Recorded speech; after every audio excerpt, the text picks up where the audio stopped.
Where's the Barrett puppet? You said you wanted to do this. Nobody can see it. Nobody can see it. All right, I'm just saying you've got a chance right now. Is it somewhere it shouldn't be? If it's a Barrett puppet, probably. Welcome to Behind the Sins, presented by CinemaSins.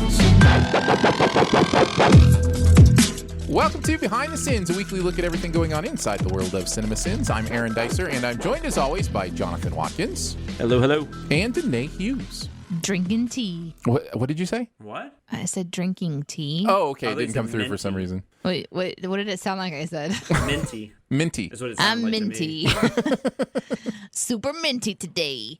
We write for CinemaSins and TV Sins and do various other things inside the CinemaSins universe as well. Various other things we do inside That's that true. universe. It is a fun little crew, and we've each got our hats that we put on and take off as the job requires it. I like how whenever I was officially hired on, like one of my job expectations is to do this show. Isn't that cool? It's so cool.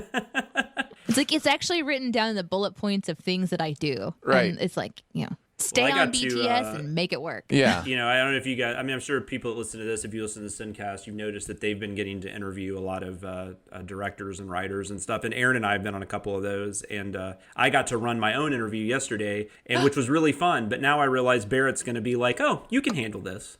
And and I've already possibly been assigned another one. So I'm like, that's cool. Mm-hmm. But it's fun. But I mean, I'm not gonna sit there. I'm never gonna complain about getting to talk to What you should creators. do, It's so much you fun. should demand your job title or your job description in a bullet point. That's and right. then you'll Or I'm just going to do a really bad job on the edit, and then he'll leave me alone. Hey, I used that trick with laundry early in my marriage. It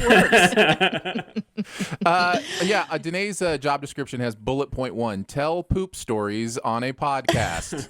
Okay, listen, I tried not to tell a poop story, more a bathroom story, but that's Okay. in the outtakes, and now you're the one talking That's about right. Take a outtakes. drink. Take a drink. We mentioned an outtake.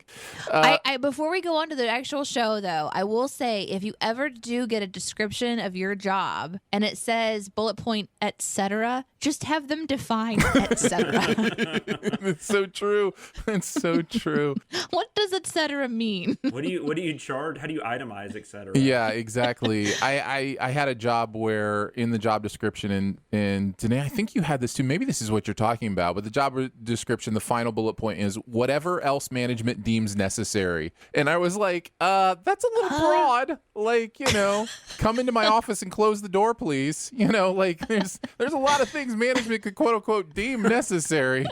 So I'm like, Can we just not have this last one? yeah, That'd be great. I know you think you're being clever, and I know there's a lot of little tasks I might have to do, but let's not sign on to giving you free carte blanche on anything. Anyhow, Get it in writing, people. That's Get right. it in writing. That's right.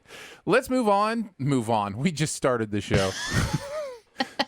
Let's get started. Let's get it started with the SinSide Scoop. What's he building in there? Pay no attention to that man behind the curtain. This is a true story. We're going to take a look at the videos from the week, the process of sinning them, how we felt about the stuff we're sinning in general. Kicking it off with TV sins, we've got another little run of The Office going on with stress relief. And did we ever figure out who wrote? I know I was for going to sure. say this was so long ago. We don't know who wrote on it. Yeah, this was It has to be the April. two of you. Yeah. Well, hold on. So did you really have a script for this? How Yeah, did but that happen? It's only for the first, first part of the show. Maybe you because thought you were writing on it, and Oh, you weren't. I know what it was. I believe we moved stuff around on these, and I think Yeah. maybe you had started it, and then you had a lot. I think you had an insane amount of stuff going on. You were like moving. Was it this That's around when you right. were moving? I think we Yeah. just reassigned to help you out. So Yeah, maybe you had that already sounds started right. on it. And Okay. also notoriously, you hate The Office, so I'm sure you weren't too upset at not having to write on this one. I knew for sure that I wrote on it, and reading it, I remember a couple sins that you wrote, Jonathan, as well. So I knew the two of us. That's good because nothing sounded familiar to me. I like your stuff in this video. when I got it, it's so weird because I have such a memory of sinning the first part when Dwight does the whole sets the place on fire traps them all inside to test. But I remember nothing from the second half at all. Like, I don't remember any of it whatsoever. So then I realized what we were talking about, which was it must have been passed off partway through. My sins were terrible though, so it was super fine. But yes, I do have a working script, I guess. I uploaded it to my drive where I keep like all my scripts, or I try to keep all my scripts so I can kind of go back and remember stuff. So yeah. Anyway, did you read them back? This was, like I said, I think we finished the script up about 3 months ago.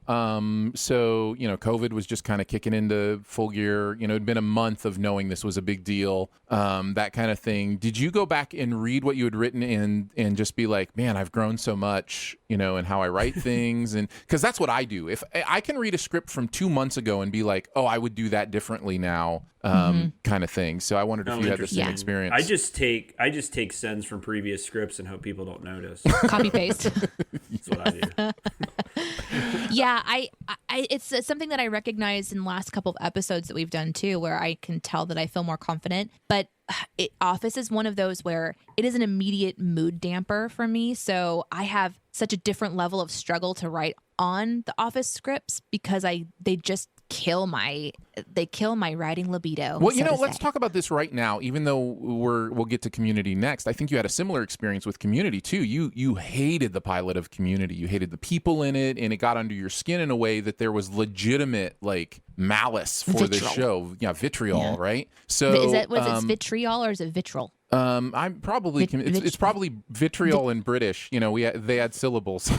I don't know. Oh no, I didn't realize that there was an I in there. Vitriol. Yeah, there's an I in there. I always pronounce it vitriol. Vitriol. Okay, well, I learned new things. Thanks for not judging me, yo. No, you're good. You're good. But these both, The Office and now Community, put you in a place where I think the idea as a writer is like, okay, I hate this, and it's okay to sin things that I hate, but it still has to be fun for the audience, right?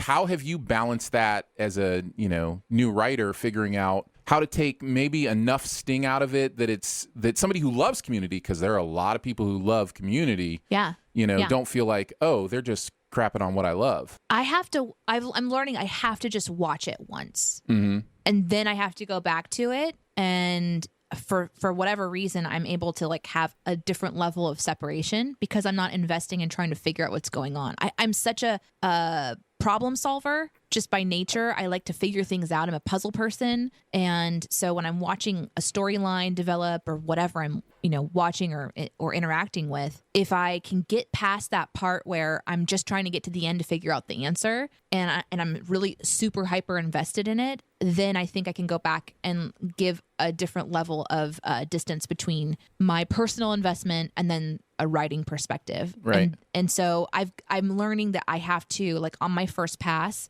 just make some like mental notes or make a couple bullet points of things that I'm noticing that might turn into a sin later, and then go back and write. It's actually happened on an Avatar a script that I was writing on, where it wasn't that I hated it. It was more like, I don't think there's anything here. And God bless Aaron. I literally write this man like probably twice a month going, I don't think this is a good idea for us to send this one. And he'll say, I watched it. I think there's some stuff we can work with. You'll give me some, like, not writing points, but more like, try to find that funny space in your brain. And I'm like, it's not there. Everything is too serious. It's all caving in around me. And I have like a panic attack. Not really, but I have like this turmoil that comes in. And then I went back and I was like, I found my groove, which was super surprising to me. But I think it's because I watch it once and then I go back and I have a different angle. Nice. Let's talk about the Sins video itself. Unless we have things to say about this particular episode, I don't know that I do. Jonathan, do you have anything to say about the episode Stress Relief? It was okay. Yeah. It was, I thought there was plenty to sin. I agree. I don't know that it's because I hate it. I think I'm somewhere in between you two. I do find this to be a hard show to send for some reason.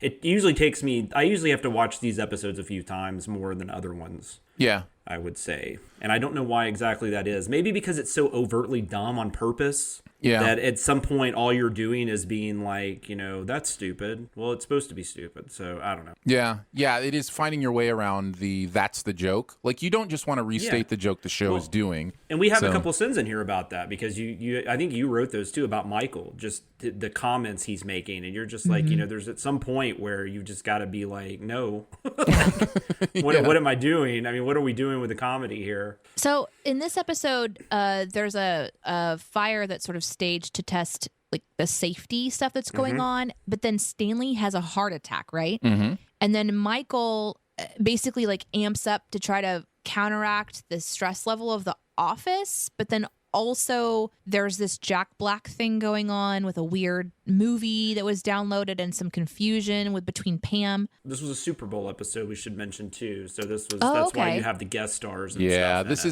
was a big everybody watch The Office. It's on after the Super Bowl. Gotcha. This was a big like event episode. Now, because I didn't send the latter part of it, I think I watched up till most of the weird movie kind of was airing on the show itself. But then like beyond that, where there's like a hug between Jim and Pam at the end, what was that about? Because I missed that. It's a really sweet Jim and Pam thing where I think Pam's parents end up separating or going through a divorce or they're at that. I think if I remember correctly, her dad is staying with them. They're having like a small separation. They haven't made any decisions yet. And then Jim talks to him, and then he goes and tells Pam, I'm going to divorce your mom. So she thinks that Jim has said something awful. But and she wonders what is Jim going to, keep for me or say to me or think of me later. But then she finds out what he told her dad was that how much he loved Pam. And in that, the dad realized he didn't love his wife anymore. Oh, okay. Gotcha. Okay. So, I mean, yeah, it was sweet. Yeah. I mean, it was sad, but sweet. And they're one of the highlights of the series. I mean, I think so. They're one of my favorite things. I hadn't really seen a show so easily transition from will they, won't they to they did, and to make it work. That's a very hard thing to do. It's so good. It kind of irritates me that they're not married in real life. like I'm just like, what's his wife? Emily Blunt. Emily Blunt. Yeah, I'm just like, Emily Blunt, you awful. homewrecker. Yeah. Oh my God. Well, and she was married to James Gunn for a while. I think she's just married to like a writer or something now. Yeah. Let's go into the video itself. Danae, since you didn't write on this, at least not fully, why don't you kick us off with some of your thoughts on the videos? When she said she had a script for it, she's like, I guess you guys just hated my script so much you didn't put any of it in. Like, that's something we've ever done. I'm telling you, I still struggle with self-doubt, like I was reading the sins that I thought that I wrote. I'm like, these are pretty bad. So like, now I understand that it was just my notes one. It wasn't a final, because there are literally 3 sins on there where it's just the lead in of whatever is being said on screen. And then there's nothing afterwards. There's no sin written. It's just like, to be fair, sometimes you do send those. I do. There's something here. I don't know what it is. Maybe we can find something. I liked all of the sinning of the whole like fire sequence. Like, you did light an actual fire, so what are we doing with any of the actual fire stuff? That was really fun for me. The pointing out like the movie part, like how odd that was. I have to tell you, because I was watching this for the first time, and I was also trying to figure out why I thought I wrote on this and didn't, I really didn't absorb a lot. So anyways, the only ones that I really like wrote down to reference back to was like the Pam zinger that you guys pointed out, because I was watching that going, that's pretty funny. Why don't I remember any of this? So I was a bit distracted on this one. So I'll hand it back over to you guys. And what about you, Jonathan? Just going off the fire thing, I think Aaron wrote a lot of that stuff, because I really like because Aaron's the one that always goes after the camera crews and these fake documentaries or these fake mockumentaries or whatever and stuff. And just the fact that they wouldn't be helping, like, it's like they could die in the fire. So why wouldn't they? Right. Why would you set not your camera stop down from? It's like, so like if Dwight was about to murder somebody, would they just let it go? Would they just be like, we're good with that? But I thought that was good. The homophobic slur, and then I love that Jeremy's reading of I mean, and he just sighs. Yeah, that was Yeah, Michael that was she perfect. wrote was, I think I wrote that, but I thought that was great. Now that I think about it, I'm sure I wrote that one. Yeah, that was one of my favorites, by the way. The Michael she wrote. When I read that in the script, I was like, that's like one of 2 or 3 that I have written down. I was just like, that is so perfect. But if anyone's gonna, I mean, it's like if it's a murder she wrote sin, there's a 99% chance I wrote it. Just FYI. And then the whole thing that led to, because I really can't stand Ed Helms on this show, and just the whole thing that led to the Ed Helms is this century's Marlon Brando, and then Aaron's thing at the end was great. The Scientology boom roasted. Yes, that was so good. Scientology. Boom. Yeah. Oh, and the 3 shirts, which when I saw the 3 shirts then, at first, like, oh, wait, did Danae write on this one? But then I think I kind of remembered that Aaron wrote that. Look, that's a real life sin. I don't understand why people do that. I'm like, Well, you don't understand why people wear underwear. So, well, that's true. I don't understand why people wear more than 2 items of clothing. I don't get it. Cover your lower half, just cover your clothing. upper half, you're good. Like, Wait, so you don't wear an undershirt ever? Like when you're wearing like a button up? yes, I will occasionally wear a t-shirt or something under a button up or something like that. But I like 3 layers. Like that's Aaron's so wearing weird. a V-neck and the chest hair is just popping out. He's Yeah. like, Ha! Chest got the- hair. As if that's something I've ever had. It's amazing to think of me with chest hair. well, even better, your pale white. Yeah. Yeah, skin exactly. is popping out. Nice. My wife recently bought a V-neck t-shirt, which I'm wearing right now. I mean, it's not an extreme V or anything, Yeah. and I was like, I don't know, it's a lot of Adam's apple that, it dips pretty low. I'm going to distract the ladies. So. Yeah, what is up with the Adam's apple? Like does that serve any function? Like they're so Yes, annoying. of course it does. It helps you swallow your food. Well, women don't have them. Yes, they do. I think ours is just less pronounced. Yeah. Yeah, it's in the same way that So our it's kind of like how guys technically have hips, but right. It's the hormonal changes of the body structure. For instance, jawline is another one. There's a hormonal change with men that makes the then why jawline can't we have more the prominent. internal Adam's apple? You don't like your Adam's apple? No, not really. Okay, fair enough. Aw. Well, it's I there don't like for. a lot of things. I don't like a lot of things about me, but that's a whole other podcast. Aw. Let's all take a moment and send Jonathan positive vibes. You are good enough. You're smart enough. And gosh darn it. I'm glad I have really thick hair. That makes me think I'm not. There gonna you lose go. It, so. There you go. Very nice. I had Michael she wrote written down. The iPod mini / shuffle thing was fun for me. There were a lot of comments on one of my favorite comments. I hope I'm not stealing it for anybody from the comment section, but somebody was like, sure, but if Pam had used the iPod mini, you would have sinned her for it not being the smallest version of the iPad. And then in a response, I just wrote, as TV sins, can confirm. Because you're absolutely right. 100%. That's what we do. Like, you get it. You got it. So, yeah, I enjoyed that one. Peter? I enjoyed that one quite a lot. So yeah. So there we go. That is the latest episode. Okay, of The end of the Office. show. Thanks for listening, everybody. Let's move on to Community. We did the pilot of Community. This was a Dicer Hughes script, legitimately. Fuck this show! Sorry, I apologize. Danae hates that's this show. No, I don't pilot's hate bad. it. I do not I do not enjoy it, disagree yeah. with you. This pilot's bad. I don't know. I didn't mind the pilot.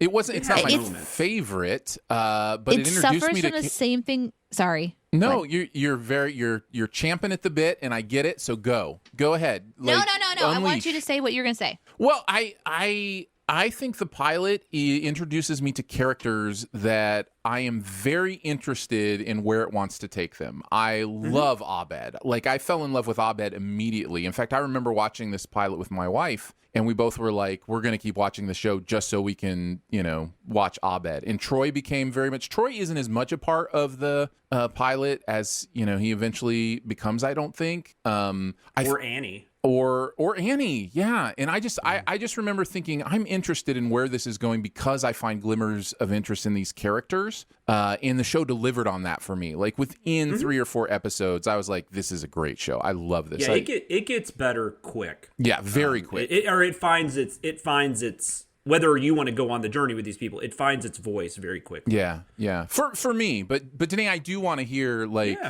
your vitriol, as it were. It's the same, I think, that we've talked about and identified before. Is if I'm not finding a character to root for, I'm like, well, I don't know. But it does have an interesting cast, like the diversity of the cast. That's an interesting thing to kind of come back to. And I understand that like a pilot is just an introduction to here's what we're trying to go for. You know, here's the general vibe of what this show can be. And I do agree with Aaron, his opinion. Like, you probably want to give every show like 3 episodes to sort of really understand if it's something that you're going to enjoy or not. So if you guys are right, I'm sure you are, that this really like hits a different level and starts to kind of swerve and get into its groove by, you know, the few episodes into the first season, maybe I would find something. I did think that Abed was my favorite. Like, just the way that the actor delivers his lines, the like the vibe that he puts out. That's the only character I really am interested to go back and interact with, I think. But one person out of a large cast isn't a lot, right? So I don't know. Sure. Him and Donald Glover, though, play off each other really well. The show figures that out quickly. And God, the Abed and Troy in the morning. Yeah. No, yeah. Their morning show is great. It's so much fun. But I don't know that I ever just full on was in love with this show. I watched every season except for the YouTube one. I did not watch that one. I assume that's on Netflix. I might, but yeah, I think it was Yahoo. I think it was Yahoo. Not Yahoo, YouTube. Yahoo. Yeah. That's right. And I don't know that I feel a strong desire to go back and rewatch it, but I remember enjoying it when it was on. There were certain characters that were better than others. For instance, I don't think Britta ends up becoming a very, like, she's kind of one of the main characters in the pilot, but then throughout the show, she kind of becomes less important. Although I guess they do kind of bring her back towards the end, because when people start leaving, she's still there. You know, I really liked Chevy Chase on the show. I did too. That was weird though, because you could kind of see that offset problem in the show itself as the show went on. It was weird. Yeah, you could see him losing interest real quick. And that he didn't want to be there. This show is famous for offset, you know, problems. But I also I think NBC, because it wasn't a huge hit, but it was liked enough, they wanted to keep it on, but I don't think they were really paying that much attention to it. So I feel like Harmon was able to kind of get away with some stuff that maybe he wouldn't have been able to if it had been a huge hit. But the highlight, though, definitely for me is the paint gun. Oh, the paintball stuff is so great. And Danae, I was going to tell you, and I don't think you ever will, because I know you hate this show, but this show goes to some places that you would find fun. There's an entire claymation episode that they run with the characters. There's an entire arc that's really fun about Dungeons and Dragons, about them playing Dungeons and Dragons together. Oh, yes, there is. And that's really fun, although you may have trouble finding those episodes, because in one of them, Chang, a character who you haven't been introduced to, could now be seen as doing blackface. And we know there's been a lot of that in the news about different shows cutting stuff like that, but there is a moment in one of those shows where I think they have basically removed that show from, you know, the streaming services because of that. So I could be wrong about that, but if I'm remembering it correctly. That sounds right. I do want to say why I don't like the show. Specifically, I think the lead character is just like, he's everything I don't like. In a way. I don't think you're supposed to like him though. Like, no, I don't think but the show never like ingratiates him in any way. But I'm kind of tired of shows presenting the main character as someone you're not supposed to like. Like I like wanting to root for the person that they're putting in the lead. You know, and here's this clearly very privileged white guy who is trying to skate through. He's trying to cheat. He's, you know, lying to everybody. And for some reason, everyone's just giving him a pass. And that's just how it's written. I understand this isn't real life, but also at the same time, maybe it does reflect real life. And this is the kind of guy I don't like. I don't want to be around people like that. And the way that he treats Britta like she's just a thing, she's just this beautiful thing to conquer, it makes me physically ill. And so watching it happen and then watching Britta, who's kind of like supposed to be a strong person and has her guard up and everything, and they're already in the first episode playing around that she's going to let her guard down. Whether they did or not, I don't care, but there's nothing about her. Like, she even says, like, if you lie to me, you're done. I'm not interested in dating. Like, the whole thing is like, I'll take you out for a date if you let me do this. It's like, I don't know, that kind of like bullshit relationship starter stuff. It's like, when does that, if that works in real life, which I don't know that it does, but if that works in real life, it's not with a character like Britta, who is aware of that shit. She's aware that she's somebody that gets hit on. She's not interested in being hit on. And he just keeps bowling over her boundaries over and over and over again. And then at one point in time, I was so mad, he like blames her for it. And thank God that Sin made it into the script, because I was going to fight for that one. There's a, like, I'm getting pissed just thinking about it. But but they never do have a relationship on the show, though. They do sleep together, but they don't really have any kind of relationship. That's in the paintball one, I think, right? Yeah, I think so. But still, there, like, at one point he's like, he accuses her of wasting his time, which to me is that his time is being wasted because all he's in it for is the fuck, right? And she's wasting his time by like leading him on that there might be a date later on or something. Right. Yeah. Like the implication of she's wasting my time and the only reason he's investing in any of this is to get a date. That's really disgusting. Yeah, no, totally. And we talk about this in man, we've brought this up in Sins, from stuff like this to the Disney's Planes. The idea of that, the male just, you keep trying to conquer, just keep at it, and eventually they'll give in. Like that is a huge part of what pop culture has taught men, even just subconsciously, is like, women are to be pursued, and if they say no, conquered. What they mean is keep trying. And conquer me. Yeah, I've always just been like, no, okay, cool, and I move on. But I will say, this is one episode though. This is a pilot, so. But still, the vibe is there, and that vibe inside of writing pisses me off. It's like, let's bring something else to the table. Oh, and my rant is almost over. But let's also talk about the last few minutes of this pilot. They spend the whole first time creating turmoil and chaos, and you got this leader who's just this smarmy lying dick. And then all of the sudden they flip it into this like congealed, Breakfast Club, like friendship group conquering the world. And it's such bullshit. If somebody wasted my day lying to me about how I might be able to get helped in my Spanish class, and then he got caught lying, and then you go out there and you find him pouting on the steps, but then you invite him back into the group to lead it. I just do not understand that. And I don't understand how any of the characters would like have this heart moment with this guy. I mean, I definitely give people more chances than they quote unquote deserve in my real life. And so I'm not saying that that's impossible. I'm just saying, like, I don't understand why he suddenly becomes the white man savior of this moment and starts doling out wisdom, which is just all like, it's just bullshit. Like, just coming out of his mouth, he's giving advice to this person here. And like, why would anyone come to him for that? Like, why is Daniel Glover's character going, hey, dude, why do you think people think I should, like, I like this jacket, but if I stop wearing it, it's like, why are you asking him for advice? You have friends. Go ask your real life friends. Don't ask this white dude. I don't know. What I mean by this being a pilot, though, is that you have more, the story goes on from there. So you can have growth in characters. Or you can just be like, get out of my brain space, and you just move on. So you wanted a pilot, you want everybody to be just like they've already gone through their character arc and they're really nice. No. I'm super okay with character growth, but I would like to see it actually like make sense. And that to me does not make sense. It doesn't make sense that in like 12 minutes he's outed, he's out and crying, he realizes he doesn't have the test results, and then they're all like best friends. It just Well, I'll just say a couple things. That is kind of the pain of sitcoms in general, right? Is the idea that in 23 minutes you have to tell a story arc that, obviously no networks like continuity. They don't want mythology, and they just want a single episode of something, and then the next episode is something else, Yeah.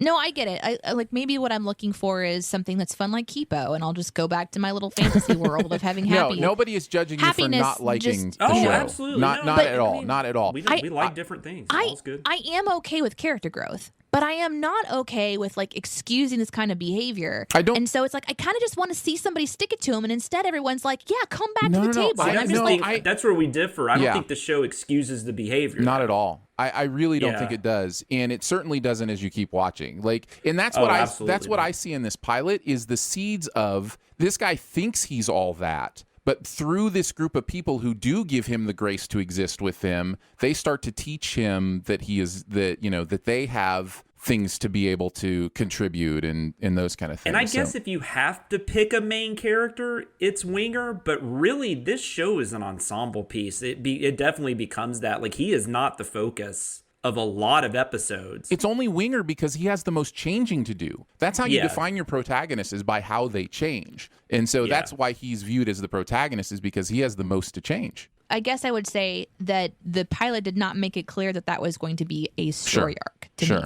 Yeah. What I was going to say real quick too, what's also one thing I did always find funny about this show is that they become a really tight-knit group, and like they think like they're the cool kids at the party, basically, like that they control the school and all that stuff. Everybody outside of that group basically can't stand them, and there's a lot of that in the show. I mean, there are people that like them, but I mean, do you know what I'm talking about, Aaron? Like where it's almost kind of like it's their perspective, and then we see it outside of their perspective, and it's people like, you've made college miserable for me.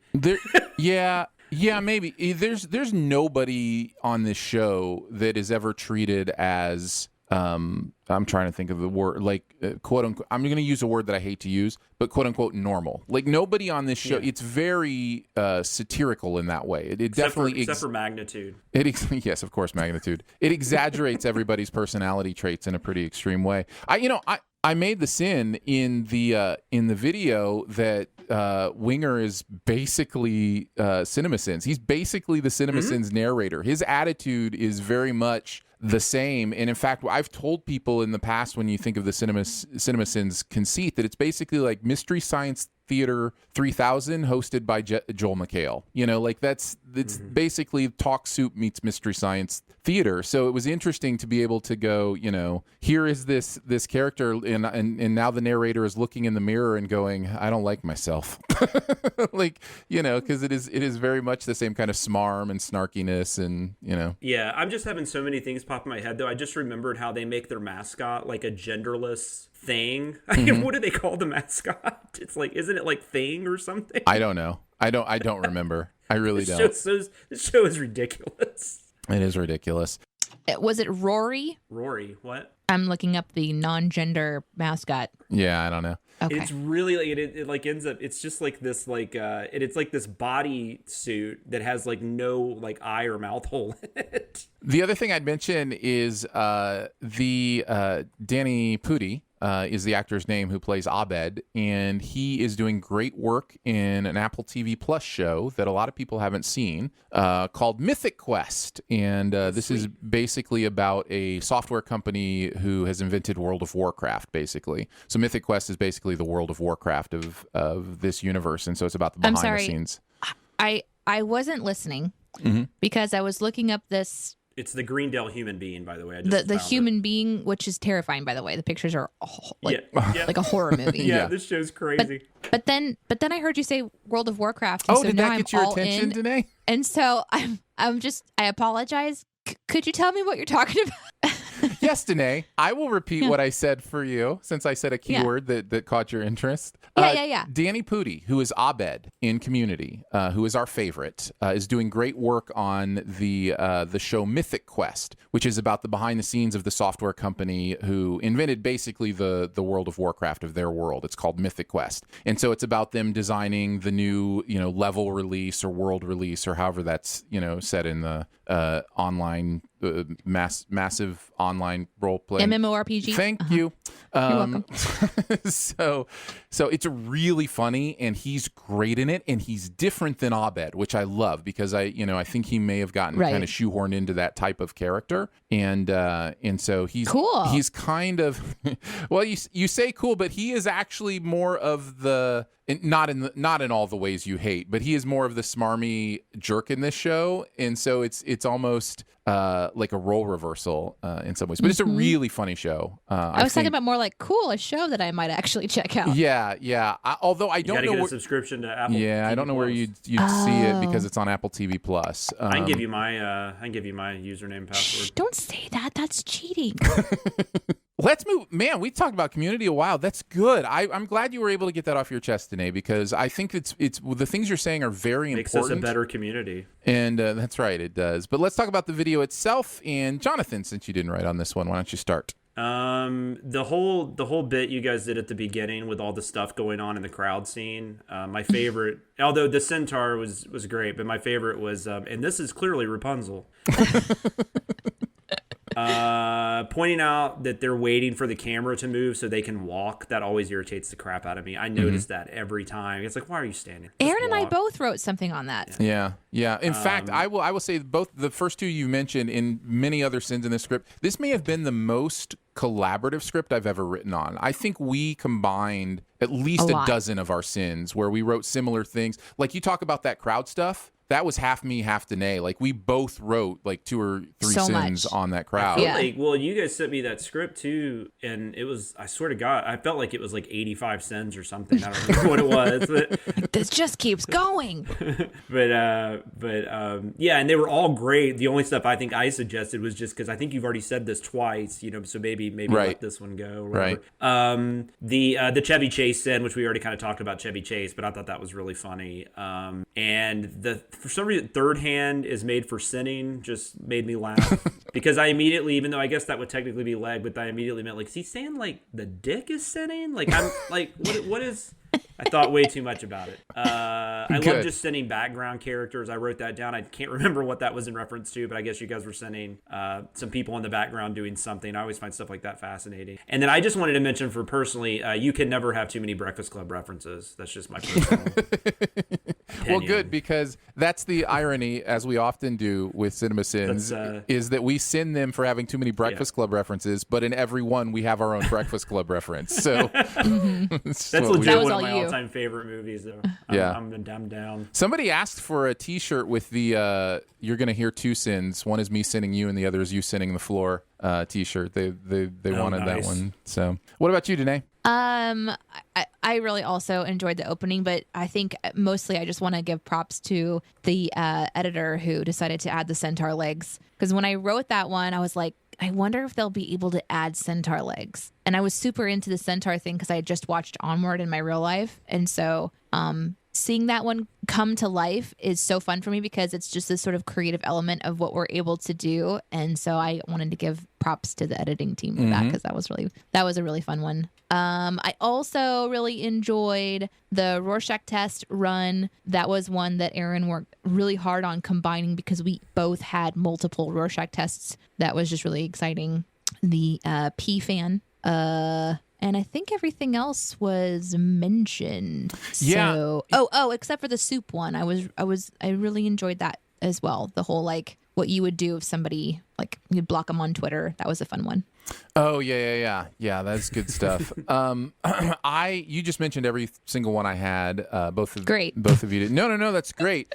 The fact that we both wrote sins about the guy urinating outside his window, and mine initially was focused on how did he even know that guy was there, and yours was focused on other solutions, and they just work so perfectly together, and they're so much fun, and the alliteration of the pisser pisses off after being pissed off for being pissed on, like that, I did it. Yeah, it's good stuff. So I had a great time with this one. This is one of my favorites. It's just So let's move on to music video sins. Now, I want to say Bemee, but that's only because I know Danae, but it doesn't have the Asante Goose. So is it Beanie? No, it's just Benny. I think it's Benny, right? I don't want to mispronounce it. I think it's Benny, but I haven't heard anybody actually say it. I just assumed that's what it was. So it's Supalonely, and is the name of the song. What do we think about this massively depressing song? This was weird though, because like I usually at least have some knowledge of an artist, but like I never knew this person existed. I knew nothing, and then Barrett I saw the edit come through, and I was like, "Who is this?" I didn't particularly like the song. Yeah, Barrett's got some thoughts on it too. I think, Danae, if you want to pull those up, but I think if I'm not wrong, this song kind of rose through TikTok, like a lot of songs do. Like there are certain songs that are so good for like little short fun kind of plays on them, and for whatever reason this song became kind of a meme on TikTok, and so I think after that then it got more popularized. Yeah, I'm sure my daughter would be like, yeah, Benny. Well, you don't know who that is.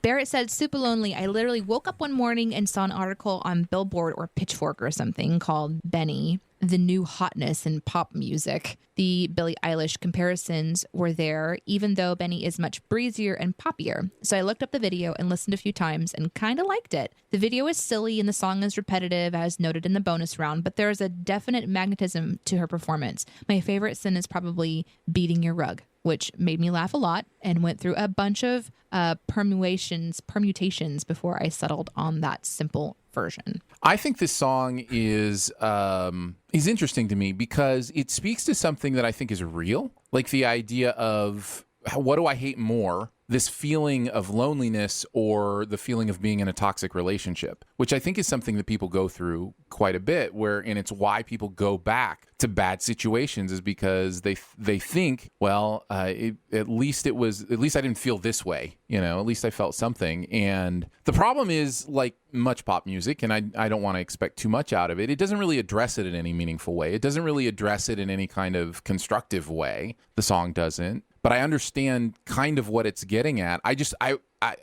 always root for a little more hope, at some point that there's a turn or a bridge or something. And this song's like, nope, it's just I'm either lonely or I'm in a horrible relationship, and that's all there will ever be for me. And there are slight elements of hinting at suicide in this that bug me too. That they're, just kind of the bathtub, the water dripping from the ceiling, that kind of. It's not explicit in any way, but there's that element to it. So, anyways, yeah, I'm not a big fan of the song, but I get what it's talking about. I have no experience, though. Anytime there's a female, artist, I lean in a little bit more because obviously there's more to relate to, just naturally. And also artists who are from like New Zealand or like Björk or something from Iceland.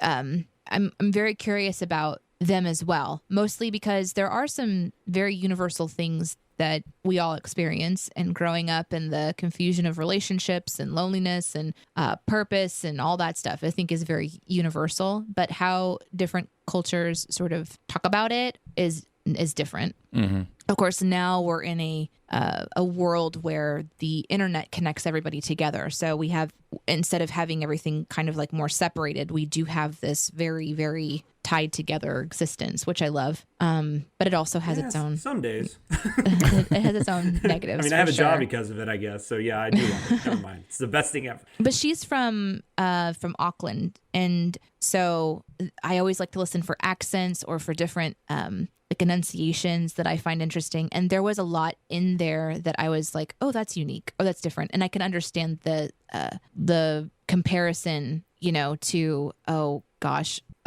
Billie Eilish. So, yeah. I couldn't really tell if we ever heard her voice though, because a lot of it was synthesized and stuff. And I was kind of like, I don't even really know if I know what she sounds like.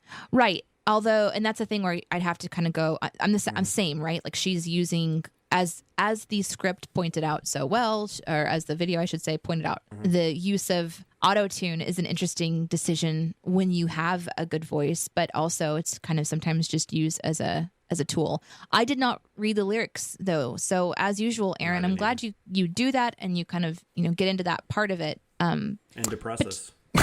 I don't know any other way. I don't know why. Like I was just that's no, it's how good. I was made. I think it's important. I think it's great. I think it's awesome. I never have been able to. It's really hard for me to try to figure out what a song is, and I guess it's what it's saying to you, right? Sure, but there's an art element to it for sure. Where it's I wrote album reviews for like a year in college, and that was like one of the hardest things I've ever done, and like I hated it. Like after a few of them, I was just like, I'm not good at this. Like this is just not something I can do because I couldn't get in there deep like you would. Like you'd be a great album reviewer. I was just like, yeah, that was fun. I will say I do get a little bit like, even with Billie Eilish, I do get a little bit like of a I'm not gonna say worried because I don't want to come off like a weird like mom worry or something. But to have this level of fame and people at the age of like 20 years old or 19 or wherever I think she's 20 now. That's just a lot of pressure. And I think it's important to point out that, being a teenager is just extremely emotional and confusing. And so I find it interesting. Like I'm invested in her as a person because I want her to win, just like I want everyone to have a win. I want people to be okay. So to your point, Aaron, if there's those notes of suicide or darkness. I think most everyone can relate to having very confusing thoughts when you're a teen and just not wanting to feel pain, and everything feels so intensely important. Like there's nothing else that exists beyond this moment. I'm ruined forever. Like time gives you that pacing where you're like, oh, that wasn't as bad as I thought it was, or whatever. But when you have such a platform and you're so young, I am rooting for her. I hope she has support. I hope she has people in her life that are like showing her guidance and love, so she has those consistent things that can sustain her through such exposure to our culture.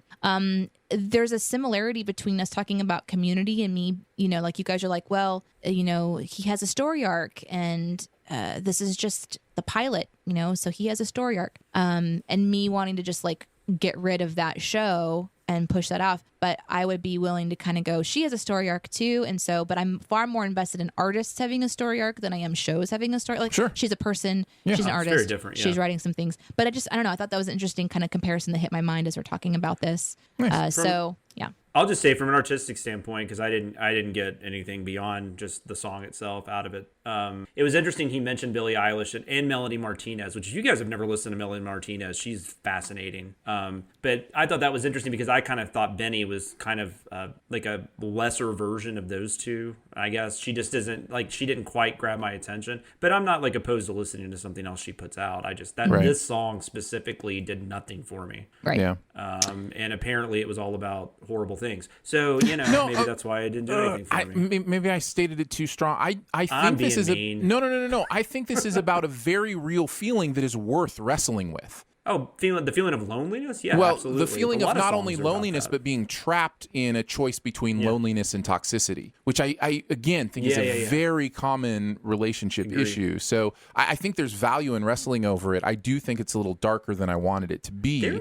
But yeah. Yeah, that's a very relevant subject matter today. I find it interesting that, like, I don't know if you're watching Perry Mason, but they're dealing with that subject matter on Perry Mason, which is a show that's set, in the 40s or 30s or whatever. Right. And it's just fascinating to me that, like, they're, you're able, you can see that, you can grab that subject matter and put it at any point in time, and it's still very relevant and scary. Let's talk about the video itself. I will start. I had a couple that I wanted to mention. Over piercing made me laugh, and then of course the panic laugh where she sings about panic and he notices that it was written before. That was one of the ones I wrote down too. And just that laugh, and there were some fun comments on that too. There was like, I feel like this narrator's laugh is more maniacal than Jeremy's. Should we be worried about the fate of the universe? Like, kind of thing. I thought that was fun.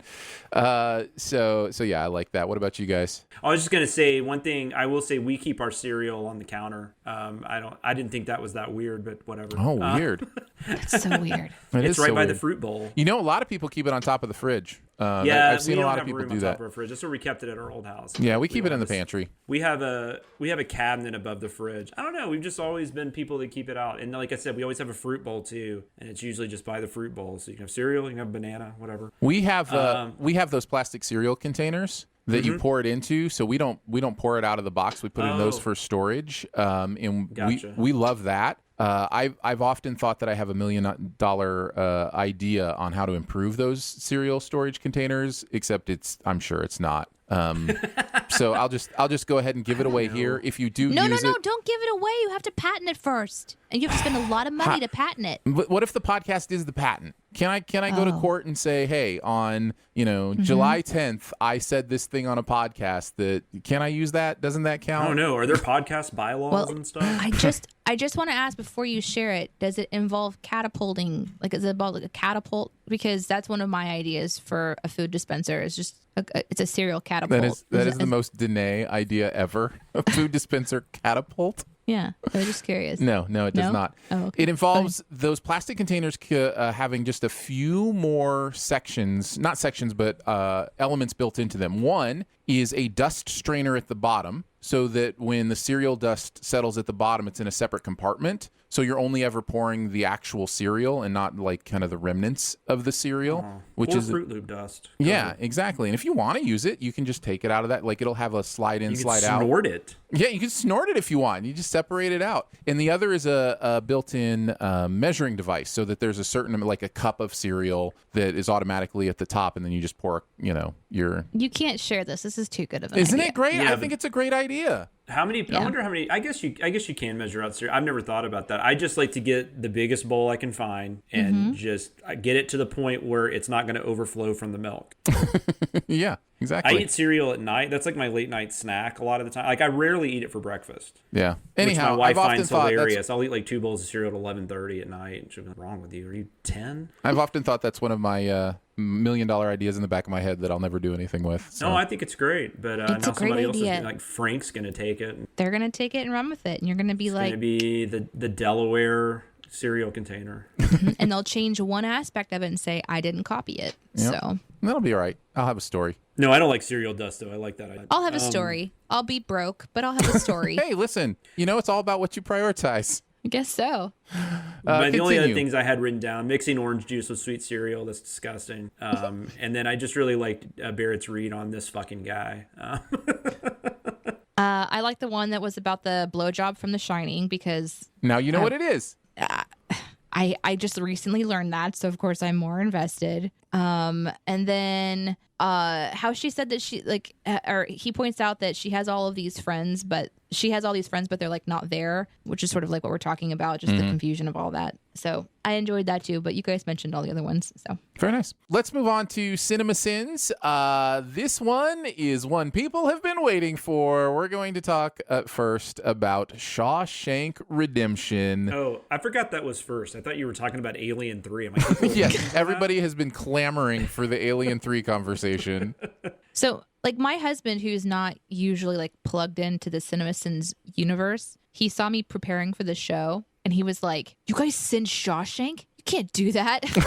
That's illegal. How did you do that? What were you guys thinking? Like, how are there even any sins in that movie?" And I just looked at him. I was like, "You should watch it and see what you think." Yeah, exactly. He's like- that's kind He's of like, the "I point. don't even know if I could do that." I'm like, "Well, it's what we do." So this is, of course, the OGs, Chris and Jeremy Atkinson Scott doing the writing on this one, and so let's hear. I think it's both of one of their favorite movies. Yeah, I mean, I think it's one of many people's favorite movies. Oh, absolutely. Look at the IMDb top 250. Yeah, Danae, tell us what they had to say first, Yeah, for and then sure. we'll talk about our own kind of experience. Jeremy says, "I don't think I get nervous about sending movies anymore, even if they are sacred. I get nervous later about the viewer reaction, but when I'm writing, it's just the usual deal. You go into a movie like this knowing the count will be low, and you just try your best to find some fun nitpick things. Andy is one of the most interesting characters of all time to me. By the end, we are so happy he's free, but dude was sitting outside his house with a gun and thinking about killing his wife. He just didn't ultimately do it. Innocent by the letter of the law, but not in a moral sense. I loved turning the narration sin on its ear for this movie, where the narration actually is important and not just there to dump exposition on your head. He calls the guy butt steak, well, the guard does, and I have never noticed that until sinning it. Butt steak. That's the dumbest insult I've ever heard. I know this script forced at least one person, cough, Barrett, cough, to Google information about mouse farts. Of course he did. And like when I watched the video, I was just like, oh yeah, of course he did. Of course he's like, let me make sure they're right. Chris wrote a sin about the single projector in the movie theater, and it's maybe the best sin in the video. Projection sins for the win! I enjoyed spotting the black suit, brown hat thing, where Brooks and Red both have the outfit on when released. Another thing I never thought twice about was the warden being out in the hot sun on site where the prisoners were doing work detail. What the fuck is he doing out there? Take your pie bribes in your office, you idiot. Ultimately, there is a lot of luck involved in Andy's tunneling never being found out, as well as his ultimate escape. Some legit sins in that sequence, but man, what a movie. It's an all-time great. And I have to tell you guys, that's the most Jeremy's ever written in for BTS before. So you can kind of tell how much he loves this movie just based on, his I remember from the 94 when they were doing the best of years they were born. I remember the 94 he picked Shawshank, and of course Chris and Barrett picked Pulp Fiction. But I do remember that, so I knew this was one of his favorites. But did he put anything about Evan Stevens? Was there was no update on Evan Stevens? Okay. No. What about Chris? Chris says, I'm not sure that single projector sin stayed in, actually. I don't think it did. Potential. No, it's not in there. Since we had potential issues on that one. But in case it wasn't in the video, there was a discussion about how the projectionist said he needed to change the reel, but it appeared that the room only had one projector, making reel changing impossible. So that was kind of a fun behind the scenes look at sometimes, we have to cut sins and you remember them still very vividly. So he goes on to say, I can't remember if it stayed though, because it was an argumentative and Andy was getting beaten by the sister in that scene. Look, I do the schedule, so I don't put Shawshank Redemption on it lightly. But I also know that we have the capability of finding interesting things to nitpick or go on tangents with. And that's what I loved about sinning this. The whole case for Andy seems to have lost evidence. Did I say that correctly? I think I did. You said the right words. Okay. I'd love to. Thank you, Aaron. You're welcome. You speak well. You speak I don't know good. if it makes no You're such a sense, good- but you're the goodest speaker. you sure do know how to read them words. Sorry. I like to think that's how Aaron flirts, with that voice. Hey, baby. It's very Gomer Pyle. And Jen's just like, oh, let's go. Yeah. Me and my Gomer God. Pyle. Yep. I'd love to hear what the defense said during the trial, because I really do think Andy's lawyer fucked him. If Elmo Blatch really robbed the place, then there apparently was no evidence of anything else being there or stealing anything. I did love putting in the needle early on that Elmo Blatch was innocent. As per usual, when it comes to legendary untouchable films, I wrote a 5-sin removal right off the bat. We've done it before with movies like Jaws. It's an acknowledgement that the movie we're about to sin is one of the very best. As much as that goes against the character of the Sins videos, I think it's a nice buffer. Obviously, as great as the ending is, it contains possibly the biggest sins. Andy relies on Red to remember the town in Mexico. He puts him through an absolute adventure to find a piece of paper that he could have easily just put somewhere easier to find and still secure. And this led to my favorite juxtaposition. He put Red through a Red Dead Redemption. Anyway, Shawshank is great. It was fun to put it through the process, and I'm happy with the video. Very nice. I really do think you should put on some kind of like a vocal change for when I do the different characters. Like, sure, go for I'm it. Chris, and it sounds weird this way, and then Look. like Jeremy sounds like this, and Barrett sounds like this other person. Look, I'm going to blow your mind right now, and you're going to love this. But this is your chance to do puppets. Like, this is your chance to do a Chris puppet and a Jeremy puppet and a Barrett puppet. Yeah, so, you're right. So I'm just telling you, it's Well- right there, and that would help you I'm with your scared vocal of change. puppets. I'm not really scared of puppets. I'm just kidding. The Jonathan puppet is with HR in the corner, I'm so you scared can't of use puppet that sex. one. But Can we do this again? I have this sock that's in the floor. Why is there never mind. I'll read him again, but this time with the puppet. Have you seen this movie, Danae? Yes, I have seen this movie. well, that's What a do you- bummer. We what don't do get you- to take a drink, but I know. yeah, let's get your thoughts first. I don't know that I have a ton to add, but what did you think when you saw Shawshank? I don't remember how old I was when I watched it, but I remember thinking it was epic because of the whole escapes prison element of it. And then watching the Sins video was really weird for me because I remembered, like subconsciously remembered parts of it. Like I instinctively remembered that there was something to do with like a library, and then then the sin would reveal itself, and I would be like, oh yeah, that was part of the. So it was really weird for me to watch the Sins video because it was sort of like a quick reminder of what this movie is. But my parents love this movie, and so I'm sure I watched it with them. And I'm sure that they really enjoyed it. I don't have specific memories of it, but I do remember that this one has always been held kind of in a high regard in my family. And there was just nothing quite as epic as the reveal at the end of how he got out. So I've always whenever people talk about Shawshank, I'm like, yeah, it's a really good movie. But I don't really have a lot of deep thoughts about the movie and how it's made, or Yeah. which is where you guys kind of come in and you teach me, because more story minded, I guess, and I'm more like in the moment, where I think you guys all think more critically about how a movie is put together and how the information is presented to the audience and why the reveal works so well. So I'd be curious to hear like you guys talk about that. I really like this movie. I don't know that I've ever been like on greatest ever made territory. I don't think it touches me the way it touches a lot of people. But I saw this in the theater in '94, and this is like the most fascinating thing about this movie to me is how the fandom came to be. Yeah. Because Totally agree. I mean, I saw this in the movie theater in '94. I thought that's a good movie. And I didn't, and then it just kind of went away. It was nominated for a few Oscars, and then I didn't think about it again. And then, and obviously my love of Stephen King, I was attracted to the movie because, he wrote the novella. And I was really interested in it. And I really liked it. And then I didn't think twice about it. Then like 3 years later, all of a sudden, when it's, I still wanted, like, I still have ideas about how this fandom started, but TNT used to show this movie, like, around the clock. Like, and I mean, when I say that, like, I'm not kidding. Like, it was just on all the time. And I've always wondered if that kind of played into how it developed so much of a following, because the fact is, nobody went and saw it in the theater. I mean, nobody saw it in the theater. Right. It was like not a colossal bomb, but it was not a moneymaker. No. And then, 10 years later, it's the number 1 movie on IMDb, at least until, I guess, Lord of the Rings might have overtaken it. But, people are putting it ahead of, like, The Godfather and Jaws and, E.T. and other movies that were huge at the time. That's almost been more fascinating to me. I've probably seen the movie, like, 3 or 4 times.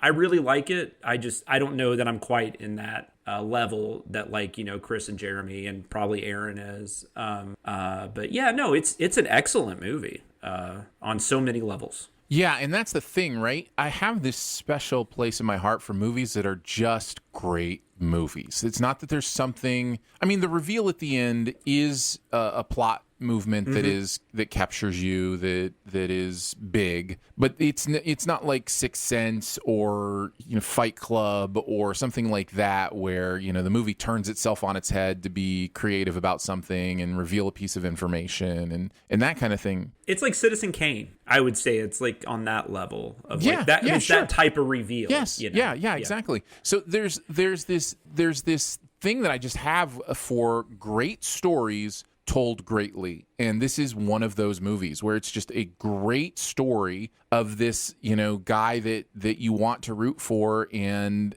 just his relationship in this prison, and you have a great villain, and it's just told so well that you're just on board for the whole movie. And so I have a soft spot for those kind of movies. And it's really, I know a lot of people will be like surprised when they find out Stephen King wrote the novella, but it's very Stephen King. Like the characters, like the way they are and stuff are very Stephen King. It's just not the typical Stephen King horror story. Right. But I thought it was funny too. I remember Frank Darabont obviously directed this, and then he went on to direct The Green Mile after this. And Stephen King came out and said, yeah, Darabont's apparently going to be a very specific Stephen King prison story adaptation. But then, Danae, he went on to direct The Mist. So, he did a different, and that's not a joke. I don't know what you're talking about. That is not a joke. I've blocked that. Although I do hear there's going to be some merch about It's kind of like Darabont really hasn't had like I don't know. I just feel like he should have more movies that we're talking about. Like he's such a good director, and when you rewatch this movie, you see how great of a director he is. I think what makes the Jeez Louise, Mother Mary, Pete the Dragon is the. I think the is what gets me the most. You say Pete the Dragon. It's not. It's Pete's dragon. The dragon isn't even named Pete. But you call it Pete the Dragon. Like, it's just, it's so perfect.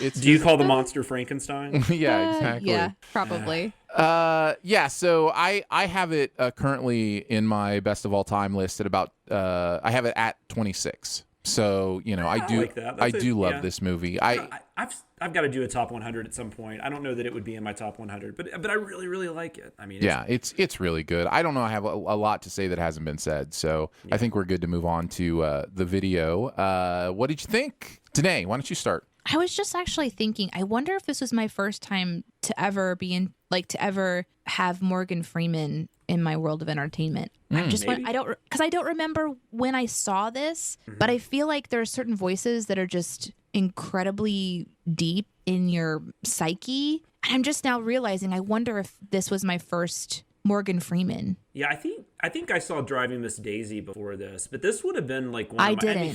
he's probably in some stuff. I know he's definitely in stuff prior to Driving Miss Daisy, but I don't know that I was aware of him because I was still pretty young at that time. Yeah, that's so. Anyway, sorry. Before No, kind of going you're into the fine. sins of it. I agree. Did you see really Robin enjoyed- Hood? Did you see Prince of Thieves? Oh, Robin Hood might have been the first one for me. Yeah, I think He's in so. that. When did that one come out? 91. He was Azim in Prince of Thieves. So Okay. It was Azim Ansari. no, he was not. terrible. I really loved this video because I thought it did a good job of honoring the movie, sinning stuff that should be sinned, and also having fun, which is the trifecta, right? Like you kind of want to try to find that nice balance. And so to see the OGs taking on Shawshank is yet another example of me as a writer on the team just trembling in my boots. And also like in awe going, I'll never be like them. Because it was so good. I really enjoyed the entire video. But there's quite a few sins that stood out to me. I'm probably going to take some of your favorites as well. Sure, but feel free. like, you can't just make a person up. I'm Batman. I don't know. It just got me. Yeah. The shitty pipe dream foreshadowing super blew my mind, right? Because I'm, oh my God, he says it. Yeah. So I've just never noticed that before. Have you guys ever noticed that before? I had heard that before. Okay. But I didn't notice it on my own. Somebody definitely pointed Right. that out to me. Yeah. That is what I call an Archimedes sin. I think I've said this before. God, how many sins do you have? I have a What- list. I have a list of There's sin a types. dolphin and a butterfly. No, and the Yeah, Archimedes yeah. sin is the Baboon. Archimedes is the one who ran down the street naked, saying, "Eureka! I found it! I discovered it!" Like That's right. those sins feel to me like a moment of I found something. Like this is amazing. Like like that kind No, of it makes level of sense. detail. So It makes sense. I love the fact that you have like all these alliterative like types of sins. It's not alliterative, but whatever I'm trying to say. You have Yeah, all but these, that is you assign categories. yeah, that is a big time Archimedes sin where it's like, oh, Big that time. blew my mind. Yeah. Here's what sucks about your brilliance in naming it an Archimedes sin is all I'm going to remember is naked man running down the street. So it's like when I watch a movie, if I see someone like just running, that's all. I'm like, oh, it's the Prometheus Archimedes sin. like Will Ferrell in Old School. Yes. Yeah. Yeah. Exactly. Yep. Speaking of things people pointed out, I do want to quickly go to the comment section because there was immediately on BTS Twitter. It was, oh, you guys, I can't wait to hear you talking about this. Is the episode that has Shawshank Redemption going to be just an episode on Shawshank Redemption since there's going to be so much to talk about? That's cool. Yeah. Somebody pointed out in the comments that I thought was interesting that Morgan Freeman narrated this movie before a frame was ever shot. And people responding to that, someone's like, I don't know if this is true, but I'm too lazy to look. And then someone's like, I did look and it is true.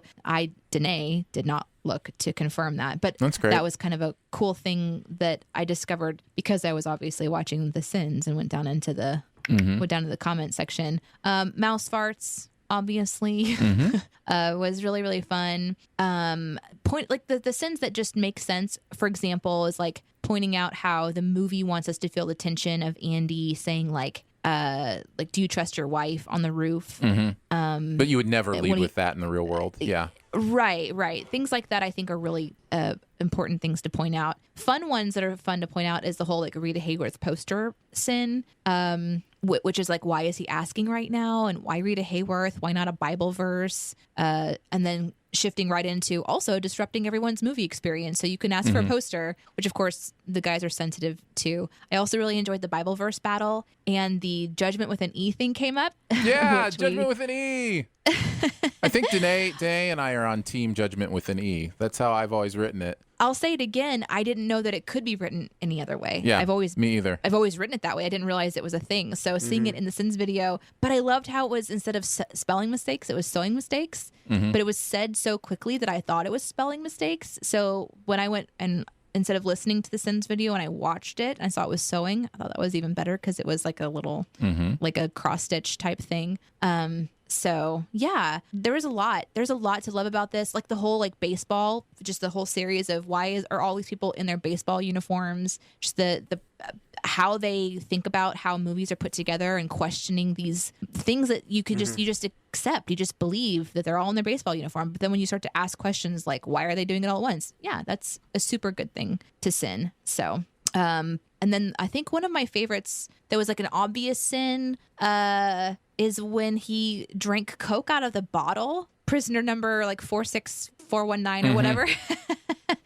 Just how ridiculous it is, I guess, that they would have access to Coke bottles when they could clearly, I don't know, like hurt each other with them. So anyways, it was a lot of fun. I think it was fun for many, many, many reasons. But yeah, those are the ones that stood up to me. Good stuff. Jonathan, what did you got? What do you have? I had a few things. I will say one thing I meant to talk about when we were talking about the movie, but they send they actually send the movie Gilda within the movie Shawshank Redemption. Yeah, I had that written down. I thought that was great. But I love this. This is one thing cool about movies, though, what they'll do for you. Like this movie made me like seek out, because the original title is Rita Hayworth in the Shawshank Redemption, which I think is a better title actually. But it made me seek out Rita Hayworth stuff, and actually I became a huge fan of hers because of this movie. And I've probably seen Gilda 5 or 6 times since the last time I watched Shawshank. But I love the fact that they did send that. And Rita Hayworth is just freaking awesome. The sending the title. I was going to go to that because I was talking about that, where they talked about Hudsucker Proxy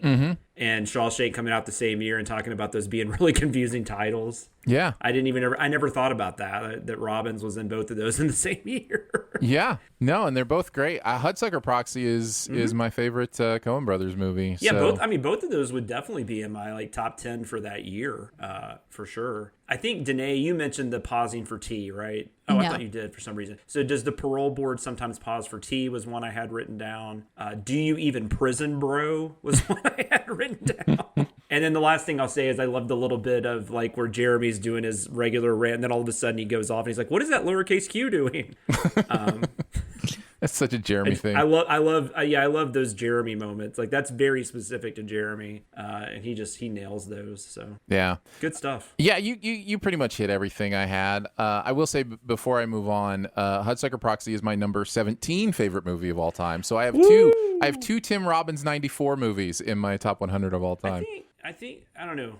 Somebody was asking, because actually 94 was the year I turned 18, and there was a Twitter question today or yesterday. It was like, what was your favorite movie from the year you turned 18? I actually went with Quiz Show. I went through the list of 94 titles. There's a lot of good movies in 94. I mean, Pulp Fiction. Yeah. So that's a solid year. Lion King, I guess, for some people. Quiz Show is my number 9 movie of all time. So we're just you got a lot of 94s on the list. We're just working our way up the list. I pretty much everything you guys said I had written down. It's a great video.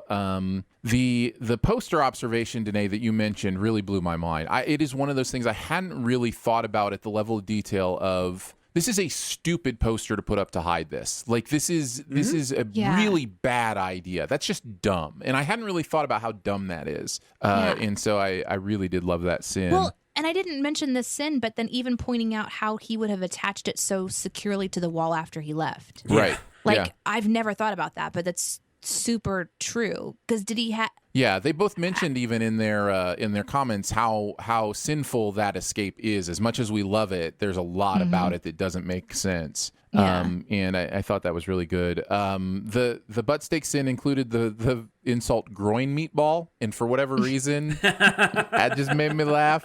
So I thought I would mention it. Judgment with an E you mentioned. CinemaSins with a Billy Club I thought was funny. And of course I'm going to mention Inside Out. But it's Four Angers in Hadley's brain. That one really made me laugh as well. I will say the last thing. I kind of want to know, and I kind of really don't want to know what Barrett found in his mouse fart Google search. But well, he must have found that it was figure true. out if I'm curious enough to ask.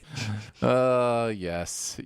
We'll have to check in with Barrett on that. All right, let's move on to Alien 3. This was a Cher Watkins script. So Barrett and Jonathan writing on this one. I will take myself out of the Alien 3 conversation. I don't know if I've seen it. I thought I had, and then I'm watching the Sins video and going, I don't remember the prison alien movie. So you haven't seen this one? I don't think I've seen Alien 3. I guess I somehow missed that one. That'd be so weird if Danae had seen it. It'd be a first in the history have you seen it, Jonathan? Oh, well, I wrote on it.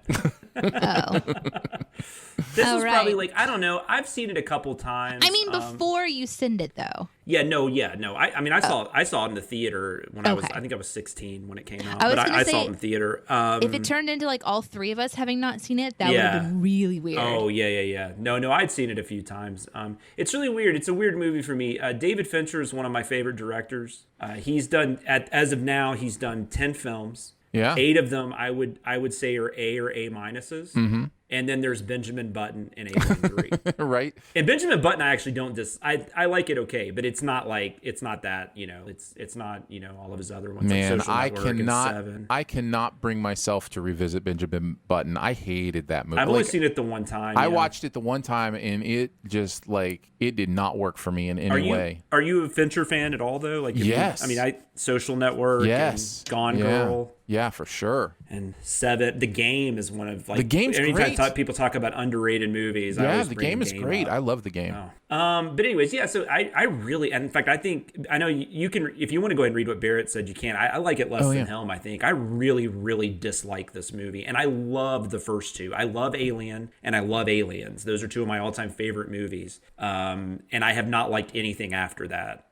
Even Prometheus and Covenant, I haven't liked any of those either. So. Man, I have found some real promise in these later Alien sequels. There's stuff there. There is stuff there that I really wish overall they were better movies, because Prometheus is probably the best looking movie I don't like. Like, it's just like when I saw it in the theater, it was so encompassing, like on the big screen. It was so beautiful to watch. I actually thought I liked it. And then I watched it like on TV and I was like, oh, this isn't very good. For me, the thematically, those newer Alien movies are so much better than the older ones, and that's fine. The older ones weren't trying to be big thematic things; they were just trying to be blockbusters or horror movies or suspense movies, or in James Cameron's case, an action movie. But these new ones have like themes running through them that they do could be Absolutely. really cool, and I just don't think they stick the landing on them. Yeah, I don't think they do either. That's my problem. No, I don't disagree with you. I think Alien probably has a little more going on than you might be giving it credit for. Yeah, no, I think you're right. You're But right. Aliens is just a blast. It's T2, right? Right. I mean, it's James Cameron doing his thing. But Alien 3, it's not a very good, like, I don't like it as a movie. Like, it doesn't really work as like a horror movie or a thriller. Like, it just doesn't work in that way. And then also the continuation of the Ripley story is horrible and it's not interesting. And so it just doesn't work on either level. Yeah. So for me, it's just a really bad movie. But do you want to read what Barrett had to say? Yeah, get out your Barrett puppet. Yeah, I'll get the Barrett puppet, but I do want to say that I have not seen any of the Alien movies ever. So the only thing I know are like the telltale obvious like images that you can't not see, which is Sigourney Weaver like scared, and then like an alien with another alien tongue like dripping stuff on top of her. So those are the only images that I really know about. Oh, and I think there was one time it was on TV or something, and I saw people swimming underwater, and then they came out into a room with a whole bunch of pods. So yeah, that is the extent of my knowledge of Alien. So I was very confused. Did you watch the video? I did, but I was very, very confused. And then I will tell you that I did some brief research, and I was even more confused. I felt really terrible after I watched it to review this morning. That was right before we were getting on, because I forgot about the scene with although we don't really show much of it, but you do see the dog from a distance, but we don't show like the actual Yeah, that was death. sad. Yeah. I mean, I think because of how much this series has permeated culture, I have a general idea that there's face huggers and that they like implant people and they bust out of them, kind of a thing. Chest bursters. Yeah, chest bursters. But here is what Barrett said. This movie was famously Where's the interfered. Barrett puppet? You said you wanted to do Nobody this. can see it. Nobody can see All it. right, I'm just saying, you've got a chance right now. Is it somewhere it shouldn't be? If it's a Barrett puppet, probably. This movie was famously interfered with by the studio and essentially screwed up the original version David Fincher had in mind. On this watch, I didn't hate it as much as I did the first few times I saw it. I kind of like the idea of Ripley getting all horned up after being in space for decades, but I wonder why she didn't do it with Hicks instead of Tywin Lannister. Anyway, the movie is overall too dark, too garbled, too shouty, and too stupid to be included in the discussion of the first two Alien movies. Let's move on to the video itself. I guess I can start us off on this one. Shout out to Ted's Space Prison. It's absolutely going to stick with me forever. I just, when things are named something really odd, I'm just always like, why? Why did it have to be that? Like, you could have gone a lot more simple. But like going on to like Fiorina sounds like a new gastrointestinal supplement that might have side effects, including dry mouth and kidney failure. Much like Murder, She Wrote, if it's gastrointestinal, it's probably 99% chance that it's my son. Nice. A little tell. Adding a syllable and wasting everyone's time with the disorientated or whatever he said, I thought was great. That's Barrett. Yeah, for sure, 100%. The image of the movie, I liked the sin, but it made me think of something to this side. So I apologize. This isn't technically from the video, but I just saw a tweet recently that had an internal view, not of an actual, but a drawing, like an illustration of a moray eel. And apparently moray eels have what this alien has. Like, it's a real thing. They have an internal jaw that comes out, inside their external jaw to, bite prey and then bring it back in to finish chewing it. So that is a legit thing that I just recently seen, and I was like, oh. It's called a pharyngeal jaw. Yeah. So that is a real legit thing in nature. So welcome to Nature is Scary. Moray eels. Any ocean creature in general is pretty fucking scary. It's like, why do we go in the ocean? I just can't figure it out. That's where they live. Let them leave their home. Like, it's kind of like, would you want just like to look up on your ceiling and there's just fucking legs hanging down?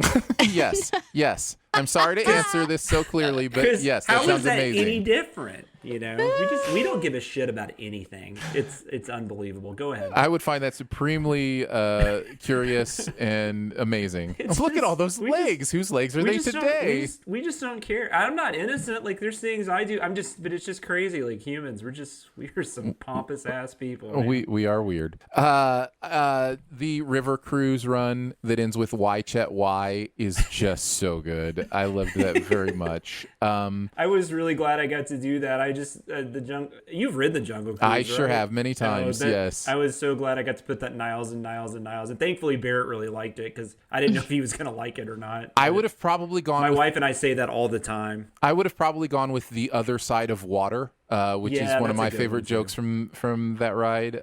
But that ride is one of my favorites for obvious reasons because of the puns and the wordplay and all that stuff. Well, it's great to see who says, like, the delivery of you get a different delivery every time. That's exactly what I was going to say is the freedom they give their guides to work with that script and to do different funny things is what makes that ride. Because every time you go on it, it's different. Every time. I mean, there's the classics, but, different people do them different ways. And that's an underrated theme park ride because of that aspect. And I'm so glad we're getting a rock movie eventually based on it.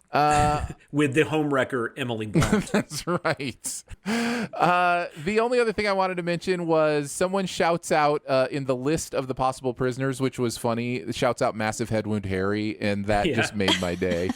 That was really great. Yeah, that dude, I had no idea who that dude is. And if you go read about him in Wikipedia, that gets mentioned. Like, nobody knows who that guy is. He has a name, but like you don't see him before that. I think they probably cut some stuff out, where you would have. Was it Dana Carvey that played Massive Head Wound Harry? I can't remember the SNL skit. Oh wait, it was it Carvey or it was before Sandler, right? Yeah, I think it was Carvey. I could be wrong about that. I just remember that skit just slayed me because it's so audacious, and I had forgotten that existed, and I love it when that happens when somebody shouts out something that I recognize very much but had forgotten existed. It's Dana Carvey. Yeah, so fun stuff. What about you guys? You want me to go on? Well, I did want to say that while you were talking, I was looking up a couple of interesting things on the interwebs, and I found this thing about the pharyngeal jaw, which is how I knew how to like it says the very mobile pharyngeal jaw of moray eels was discovered in 2007 by UC Davis scientists, almost 3 decades before the 1979 fictional xenomorph creature from Alien series was first depicted, showing a second set of jaws for attacking its prey. Nice. It was discovered by a scientist at UC Davis when he lost a finger. to a moray Really? eel. No, I'm just making that Oh, up. I'm just jeez. making I that was up. super going to believe Oh, I the thought man. you were being serious. You said that with such conviction. Sorry, I have this thing where I sell things too hard. No, It's that was good. totally out of my brain. It's good stuff. Yeah, I have some stuff written down. Let me go quickly back to my notes. That is Danae's. I'm flipping through my tabs voice. Using too much alcohol for a simple injection. That was funny Yeah, to that me. was nuts. Yeah, That was a lot. That was a good observation from Barrett. Yeah. Back to the Future, teaching about bad ways to discover somebody's actual name being on underwear. I don't understand that reference, but I found it funny. Is because they thought Marty's name was Calvin Klein. Oh, that's funny. I probably should eventually watch those movies at some point. Although, in time. did they think he embroidered his name on there? Like, I never did completely get that. Like, because it's not like somebody Was it wrote a Calvin Sharpie? Klein with a marker. I mean, it's actually in the underwear. Oh, that's true. That's true. Right. Yeah, exactly. I don't know. Pointing out, like, why not tell the guy that there could be a creature inside of her? Like, when they're doing the autopsy, I don't know. Pointing out that vanity is a sin and then immediately following it up with, oh, no, it's lust. Lust is my favorite. Like, that, Right. that was a fun little back-to-back. The extraterrestrial skip delivery from Jeremy with, like, the echo on it made me chuckle. And then whenever they're talking about their plans and like the sin is they're doing stuff, planning things, liquids and solids, and fuck me, I have no fucking clue what's happening in this montage. And then the last one that I noted was why do all these alien movies have to be so freaking moist? But like how he says that word. Yeah. Like he's struggling to get it out. Yeah, like Jeremy didn't want to say it. Yeah. Yeah.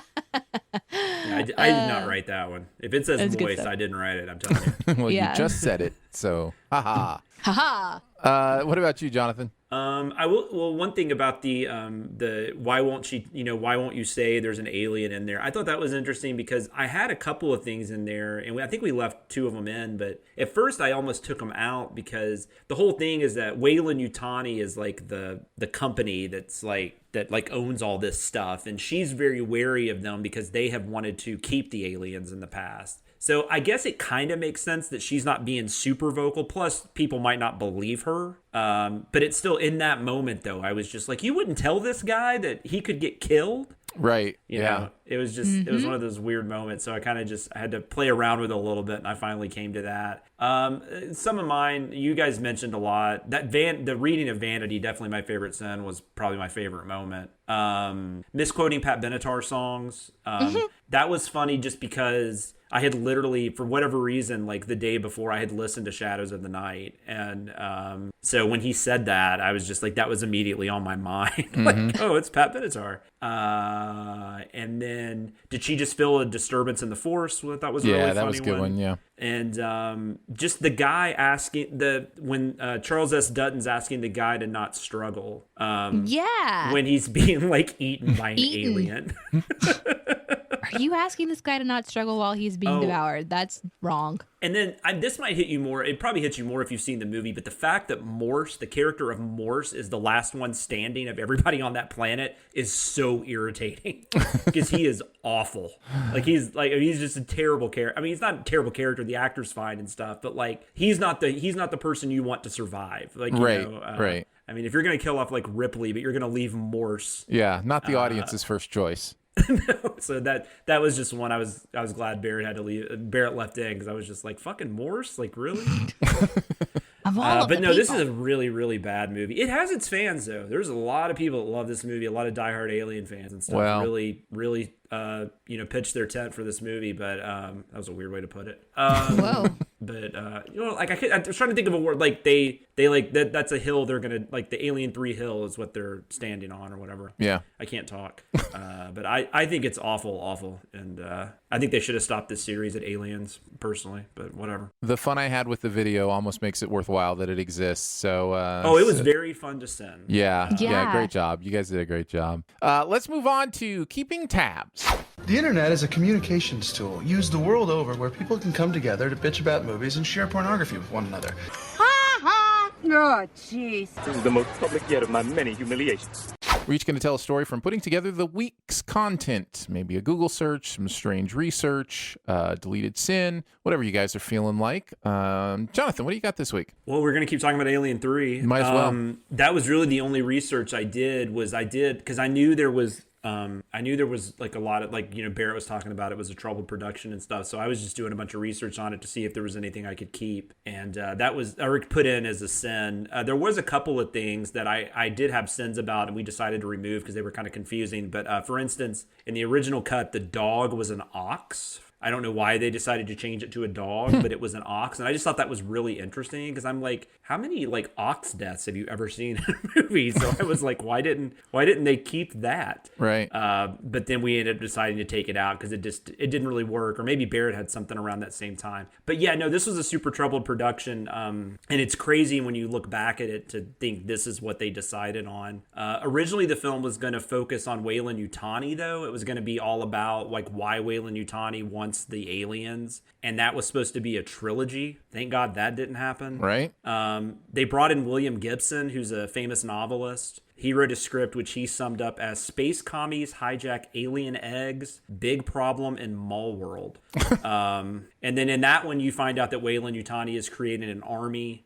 Bishop and Hicks were still alive in this one, which is something I forgot to mention when we were talking about Alien 3. The fact that like there's 4 people that survive aliens, and then at the beginning of Alien 3 with no explanation, they just kill 3 of them. Yeah. Whereas in this one, though, Hicks and Bishop were still alive. But then oddly enough, Ripley is not in this version. She's in a coma the whole time. And then, of course, Fox was like, we don't want to do an Alien movie without Ripley. Rennie Harlan was brought on to direct. And he brought on Eric Red to write a script. Eric Red has disowned the script, though, saying it was based on too many story conferences and interferences with no time to write. But this one was apparently set in small town USA, which is interesting because one of the Alien versus Predator movies is actually set like in a small town. So I kind of think they probably just took stuff from that script and used it for that. Yeah. And then David Toy, is it Toy?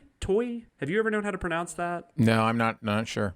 David Toy was brought on. He was basically given the job of reworking Gibson's script, and this is where you got the setting of the prison planet. But then Rennie Harlan left, and Ripley was still not a part of the film. And then they brought in Vincent Ward to direct and write, and his version involved a planet full of monks, which is also kind of what's going on in this one. And then they brought in Walter Hill and Vincent Giller. And what they did basically was they took what they thought were the best parts of the previous scripts and made some weird combo. And that's what we ended up getting. What you're saying is it's no surprise this movie is awful. Yeah, not at all. That's why it just kept going on. And then once they brought Fincher on, he rewrote it. It's crazy. As well. And then also the only other thing I had was Fincher tried to get Gary Oldman to be in it. I guess he would have been the doctor, the Tywin Lannister character whose name all of a sudden I forgot that actor's name. Charles Dance. Yeah, Charles Dance. I think I guess that's who he would have been, but I don't know. But that they couldn't work it out. And then apparently there's an assembly cut. It's not really a director's cut because Fincher didn't put it together. There's an assembly cut that has 37 more minutes. I actually own the Blu-ray set that's on, but I don't think there's a chance in hell I will ever watch it. I can't imagine enduring 37 more minutes of this movie. But apparently it's very different. Like it's, I guess, probably kind of like the Blade Runner's director's cut's probably the best example. But no thank you. I will probably never watch this movie again. Yeah. Danae, what about you? Actually, I've got 2. One was something that I looked up for this very episode. I discovered more information about the Adam's apple. So an Adam's apple is a simple name for the area of the thyroid cartilage that appears more prominent on the front of the neck. It's mostly seen in men following puberty due to more significant growth of the larynx, but it can also occur in women too. It helps to protect and wall the frontal part of the larynx, including the vocal cords, which are located directly behind it. And another function of the Adam's apple is related to the deepening of the voice. I just thought that was interesting to share with you. So that's why men typically have a deeper voice? I find that information very interesting. So does Frankie Valli not have an Adam's apple? That's right. That's right. I don't know. But when it comes to our actual content, in Community, I was trying to find a funny outtake for the hot dog moment, because there's like this moment whenever, I can't remember the name of the character, but like Pierce. Yeah, so he like goes over to eat a hot dog, and he's apparently struggling with figuring out how hot Oh dogs yeah, and because buns he's work. rich and doesn't know how to make his own food. Yeah. Right. So I looked up, quote, funny hot dog from movie, and then I came across The Sausage Party. And there's a Which I've never seen. There's something about that movie that is so off-putting to me. Danae, how much of this did you watch? I mean, just clips, because I was trying to find an outtake, but I was like, my God, what is this? Like, because there's this moment between like hot dog packages and then hot dog buns, and then there's sort of this mocking from the hot dog buns to the hot dog packet. Mm-hmm. Is it good, Aaron? That is a complicated question. The easy answer is no. But I don't think I'll ever watch it regardless. But it is not a movie that I haven't enjoyed discussing with people. There is enough there that is funny or metaphorically interesting that it's actually led to some great conversations. There's a lot of spiritual connotation, believe it or not, to what's going on in that movie. The what I saw definitely wasn't spiritual. It was definitely sexual, and so there is an entire. It did make you want to go to church, or maybe it did make you want to go to church. Yeah, exactly. You had to ask for forgiveness. There is a very explicit, very lengthy food orgy between all sorts of different types of foods, doing each other in all the sorts of different kind of ways. So it is definitely that as well. Well, I did not have to watch that scene for my keeping tabs. I only had to find something that went along with hot dog and buns. I only watched that scene because I wanted to. Is that what you're saying? Nope, I missed that one entirely. So that was my keeping tabs. Nice. Did you find your outtake, by the way, you were looking for? Yeah. It's one of my favorite outtakes from that video. I think it's hilarious. Yes, I was able to find the moment that I needed. But it's funny because sometimes like there's a scene and you don't know what you're going to find, which is how so it now takes. Sometimes I'll hear an outtake in my mind and I'll like, what was that movie from? And then I try to Google search until I can find out what I'm hearing in my imagination. But then like the other thing about outtakes is you don't have any idea what you're going to find, which is what I'm learning how to get better at since I don't have the movie memory that some people on the team do. So then it turns into me going like funny movie moment with hot dog, which is dangerous. It's a very dangerous thing to do. I'm surprised you didn't stumble on Hot Dog the movie, which played a very key role in this young man's adolescence. At a friend's house who had all the dirty movies. And my. So, yeah. This was an 80s TNA ski comedy, which was weirdly a subgenre that happened. Yeah. But that's Shannon Tweed, I think, right? Yeah, I didn't even know what the movie was. I just know he was like, do you want to see some naked women? And I was like, okay. And, I was probably like 10 or 11. So, and it was one of those things like, and then I just had like stamped in my brain like this hot tub scene and, a couple other scenes. And I grew up not even knowing what they were from and then stumbled on them at some point later in my life. I was like, oh my goodness, that was the movie that changed me, So. But there's like, it's weird, right? There's like Hot Dog the movie, there's like Ski Patrol, there's Ski School. I don't know why, but I was glad that this one popped up. I mean, the outtake was the hot dog bun saying to the hot dog, do you think these buns want to be filled by you? And so that's the one that I was like, it was hilarious. I think that works perfectly. Yeah. And so it ended up coming together really well. I'm going to talk about divorce statistics. Yay! Yay! My favorite subject. Someone who's been divorced, parents are divorced. No, let's talk about that. It's fun. I'm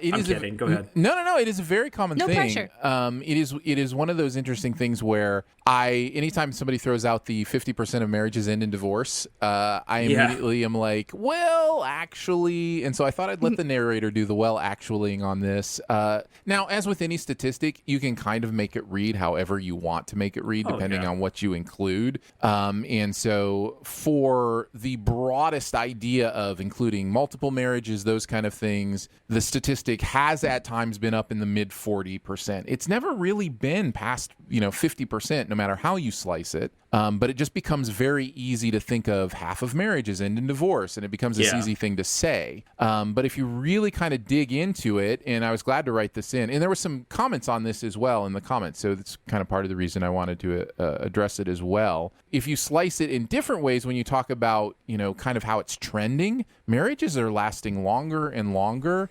People are getting married later and later in life, which probably has a little bit to do with that. Although I'm, I guess, the rare one who's getting ready to celebrate his 25th wedding anniversary and got married at the age of 20.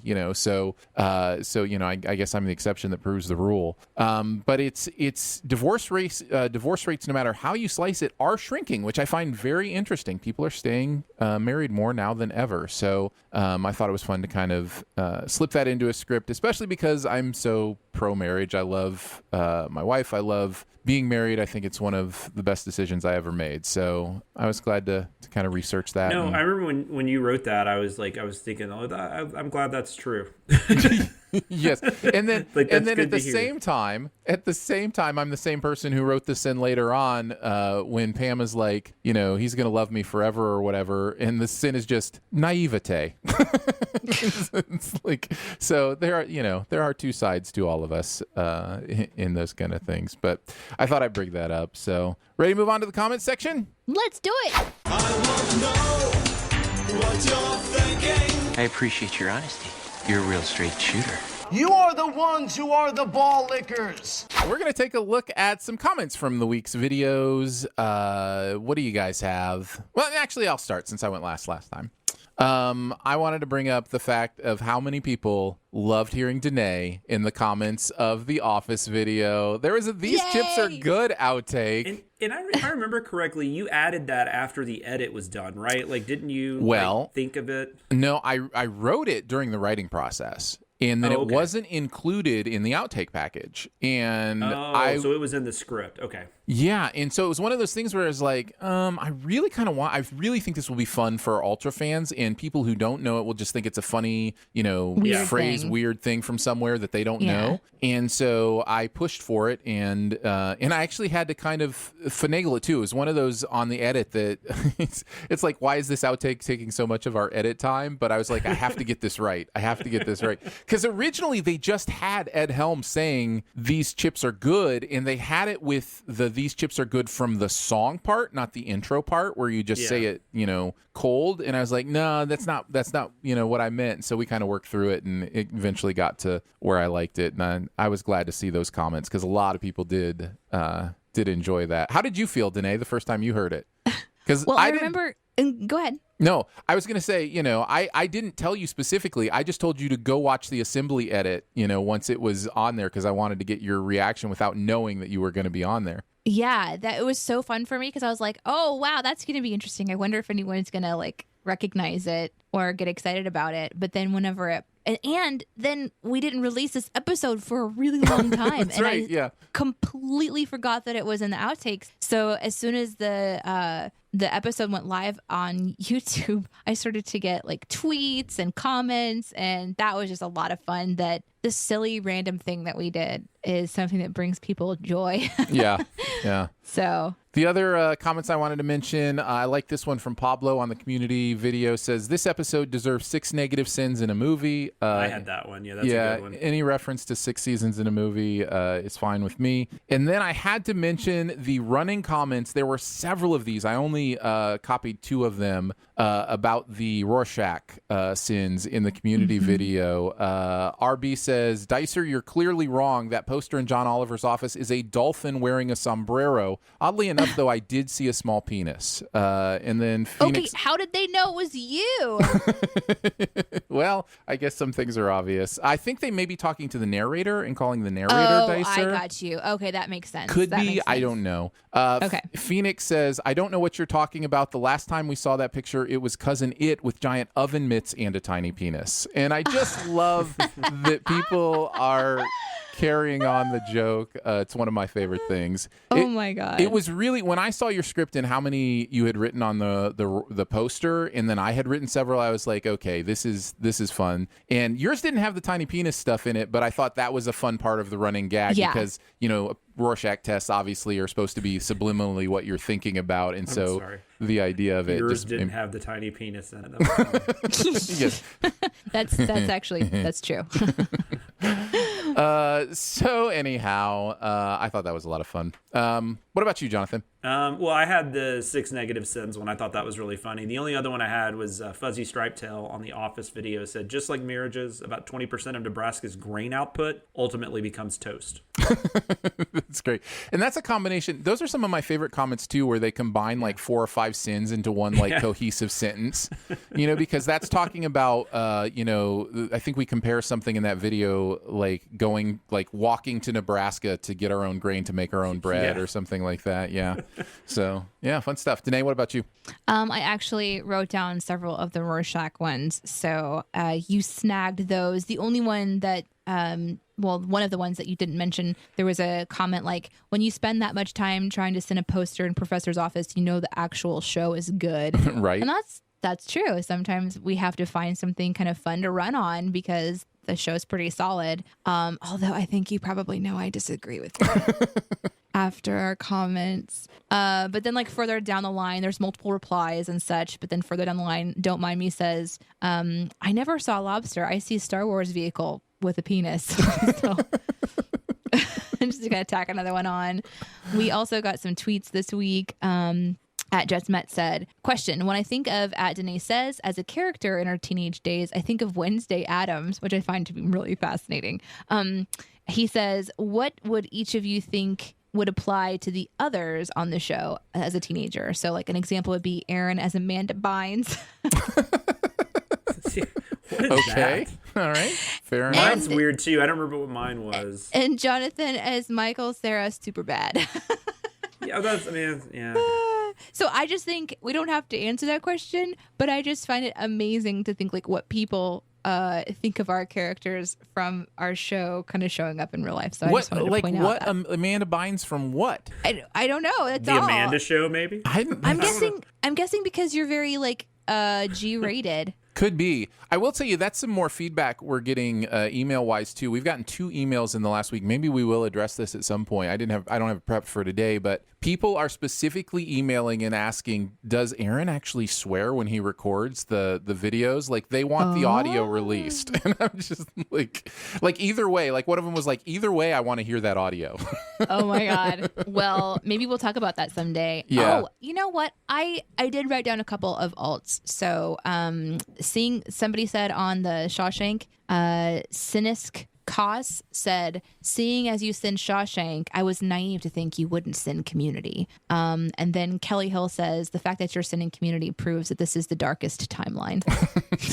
I think you're hearing, that's got to be one of those weird things, right? When it's something you hate so much and you're kind of seeing that fandom pop up and just be like, we love this show. Oh, it's great. But I think, the one thing, Michael Cera, that's a very cool person, but I think he's too cool for me though. And I think he's too much of a, No. I think he actually wanted to go to he wanted to go to the parties. I'm more like Cameron in Ferris Bueller's Day Off. I'd rather just stay at home, not have to talk to anybody, and just say I'm sick.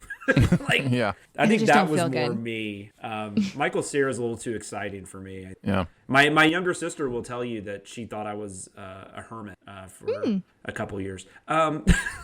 Well, everybody who knows me will tell you I am a hermit. So, oh, I've definitely become one. So welcome. Corona helped, but it was just getting me to where I was going. So Corona gave you the excuse.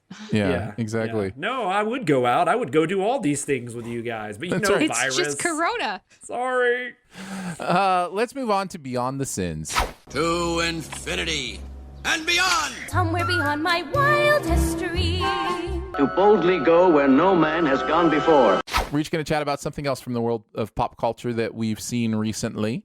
Let's see. Jonathan, I think you should kick this one off. Okay, yeah, I've been watching several random things this past week. I guess I'll talk about Perry Mason. I kind of wanted to wait. I don't know. I'll go ahead and start talking about Perry Mason. This was a weird show for me. Have you been watching this, by the way, Aaron? I have not. And I don't really have any desire to based on the feedback I'm hearing. Okay. So Perry Mason, the original series is one of my all-time favorite shows. I've read every single book that Earl Stanley Gardner wrote, which I don't know, it's 60 or something. I've read some of them several times. I read those when I was younger. And so I love the property. Like, I'm a huge fan of the property. So I was really interested in seeing this. And granted, it's set, I mean, I don't really care that much about how you do adaptations, but like Jeremy and I both talked about this on Twitter. It is weird that he doesn't really feel like Perry Mason. But with that being said, the first couple episodes were basically setting everything up. And then the third episode is where everything kind of kicked into gear. And I am on board. The third episode was just outstanding. It's really dark. Like, it is really dark. Which is what I was mentioning about feedback. And I will say the third episode, there's a little more, like, I would say there's a little more levity involved. But like, first off, the main mystery involves child murder, and not only child murder, but baby murder, and a kidnapping gone wrong and that kind of thing. And you find that out about 5 minutes into the pilot, so I'm not giving anything away. He's not a lawyer yet. He's a private detective working for a lawyer, played very well by John Lithgow. This cast is amazing, by the way. I love Matthew Rhys or Rees. I don't really know how you pronounce his last name, but I didn't watch The Americans, but I did see A Beautiful Day in the Neighborhood. Loved him in that, and he's just as good in this. Like, he just doesn't really feel like Perry Mason. I mean, that's the only thing I can say about it. But it's called Perry Mason, so it is what it is, and it's still a really good show. The mystery itself, like the case itself, is really interesting, and they've already taken it in a few different directions. And so I'm really curious to see where it goes. I guess there is a bit of a caveat here because I don't know how this ends. I don't know where it's going to lead. But the acting's amazing. The look of the show is great. It's got that like that 40s like film noirish kind of feel to it. It's basically LA noir. I love the performances. I love the subject. I love how, like I was talking about earlier, how there's a really interesting thing where like Della Street, who's like obviously a character from the series, is Perry Mason's like assistant, but in this she's John Lithgow's, at least now. And they're having a lot. There's really interesting scenes about how she's kind of trying to be like this really strong female in this world that is very much male dominated, in the time period. And they mess with that a lot. It feels very relevant to today, just the things that she's having to deal with. And one of their clients is also female, and so they're having to. There's a lot of stuff there, and then also the police stuff feels very relevant. The way the police are handling the case and the way they just want a suspect and they don't care about anything else. Yeah. So it's really interesting that all that stuff's in there. And there's also a virus. No, I'm just kidding. There's not a virus. But it has everything. But no, I really like it. I'm very much intrigued. Like I said, the 3-episode rule. The third episode really got my attention, and I'm definitely gonna stick around and see where it goes. And but at the same time, I don't know if I can fully recommend it because, like I said, it could go down a hill that's not good. Sure. But as much as I can tell, it's a recommend for me. Yeah, it's hard for me to want to invest in a darker show right now. It's not going to be the case forever, and maybe I'll come back to this at some point. But I just find I'm more likely right now to pick up watching Cannonball than I am Perry Mason. No, you know what I mean? I I'm just like, I want fluff. I want to just laugh. I want to, I for whatever reason. I mean, I think we can all assume the reasons, but that's the kind of stuff I'm drawn to right now. And there is something about like the way, like I don't really know why like it had to be made this way. Like it did, but that's just what they chose to do. So there's nothing I could, I mean, I've just got to go with what I'm watching. But I do wonder, like, especially in the second episode, because it's like you've already got like a baby was killed, which is fine. I mean, that if that's it's not the case, that's not fine.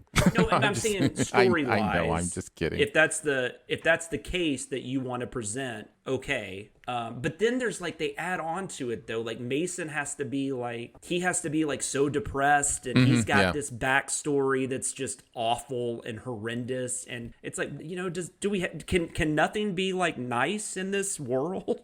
But then they kind of find a balance in the third episode. I guess there is a difference for me. And I think I'm just realizing this between television and movies, where I will gladly sit down and watch a darker movie right now. Yeah. And I think the reason is I know I'm getting told a story that's going to end in an hour and a half to 2 hours, maybe a little over 2 hours. And with a TV show, there's no end in sight to the darkness. It's like, if I'm going to stick with it every week where I subject myself to this, so there's... you got at least 10 episodes or whatever. Right, yeah, and it's just like, I don't know that I want to... I assume it's going to keep going. Apparently, it's doing really well for them. So a little explanation, and it's probably great, and I will keep it in my brain. But it is weird. Like I fight that whole when you have an IP that's that close to you, keep it that close to it's such a Perry Mason is part of my pop cultural makeup, right? It's like Perry Mason and Spider-Man and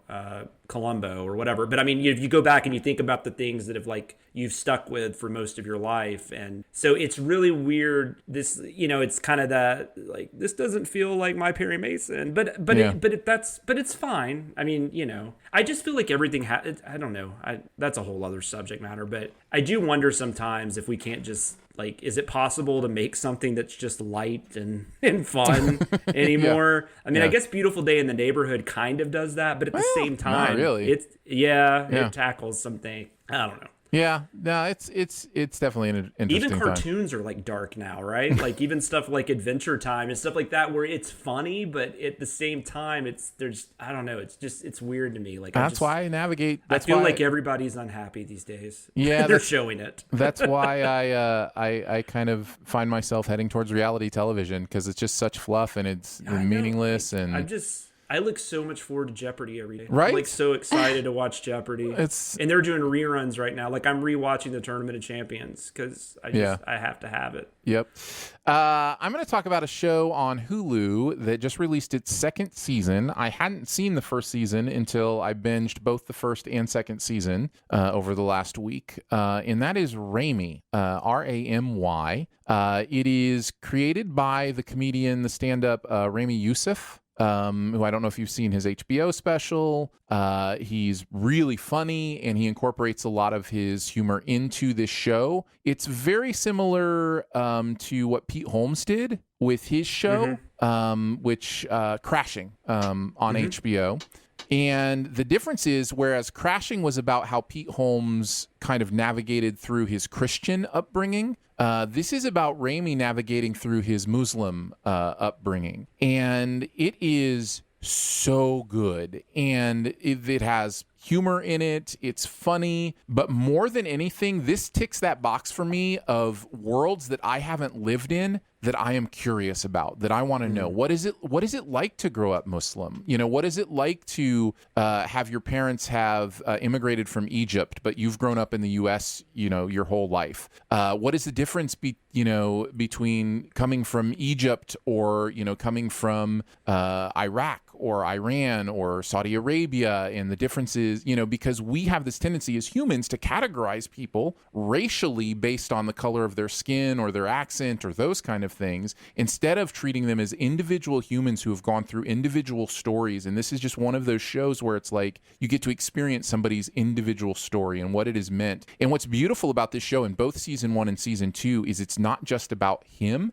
These episodes take time to be about other members of the family. What was it like for his sister, during this time? What about his mom? There's this great episode where his mom decides to be a Lyft driver, and just the misunderstandings and the miscommunications, and she misgenders somebody but doesn't understand necessarily what she's doing. And I found it so thought-provoking and also humorous. I was smiling as many times as I was being provoked. And then it has this other edge to it where his character keeps finding himself. The show does an amazing job of him finding himself in these situations where you understand how he got there, and at the same time he has kind of really messed things up. So it's that thing of, I get how you landed there, but you have screwed this up big time, and it just does it to his character over and over and over again. And it's comedy of errors, but it's also deeper than that.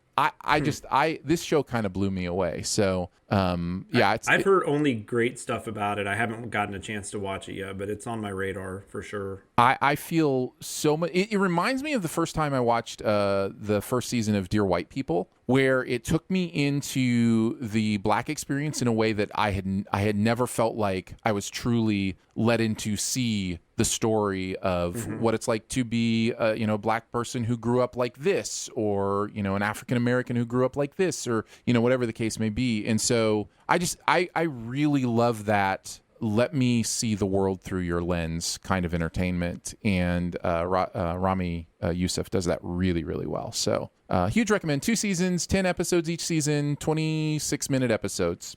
So you're dealing with a I'm sorry, that's binge. On Hulu. That is on Hulu, correct? Okay. Yep. So that's Ramy. What about you, Danae? Cool. I'm going to talk about another Netflix cartoon, because once I binged Kipo, another one popped up that was recommended, but I haven't finished it yet, so I don't really have Kipo's not done technically. They're releasing different seasons, but The Dragon Prince popped up for me, and because of the D&D lovers out there, those of us who are like the adventuring type, this one I can completely understand why it was recommended. It has the whole vibe of an adventure party. You've got magic and elves and this kind of thing. I don't know that on the first episode I was like, ooh, this is for me. But I'm now kind of making my way through the first season. There are currently 3 seasons out of The Dragon Prince. I don't know if I told you the title of the show. I apologize. I'm kind of spaced in here. We've been recording for 700 years. So I'm Methuselah up in this bitch. Go ahead.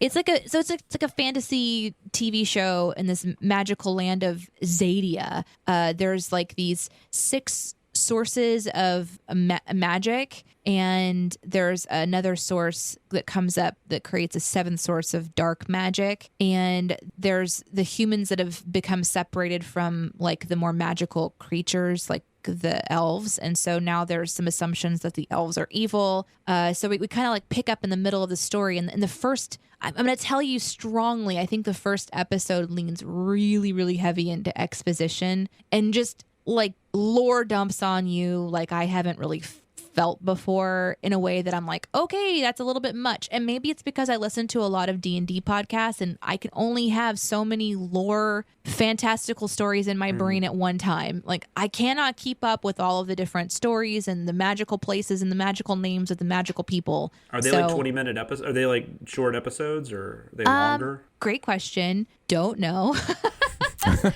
I mean, most cartoons probably are like 30 minutes. Most animated shows. I don't think that they're extremely long. But the thing that I kind of felt myself getting pulled back into is the style of the artistry of this one. And then I started doing a little bit of research on it. The head writer was an Avatar writer. So there's just some people that are involved, I think, from a story perspective, that have obviously written really great material before. And so I think that's another reason why this one's kind of gaining in popularity, or has been popular. So the artistry is really interesting. You can really see how they're using CGI. It's similar to Kipo, actually. In a lot of the action sequences, it's so much like easier for your eye to kind of follow around in the action, because they're using CGI to their advantage, but it still has a beautifully like animated drawing quality to it. Kipo is similar. The lines are just really sharp. Your eye can really focus on stuff, whereas you kind of watch Avatar, for example, and any of the older cartoons, and it's all hand drawn and really choppy, because technology has changed and shifted. So it's really interesting for me to be getting into like new CGI cartoon world, I guess.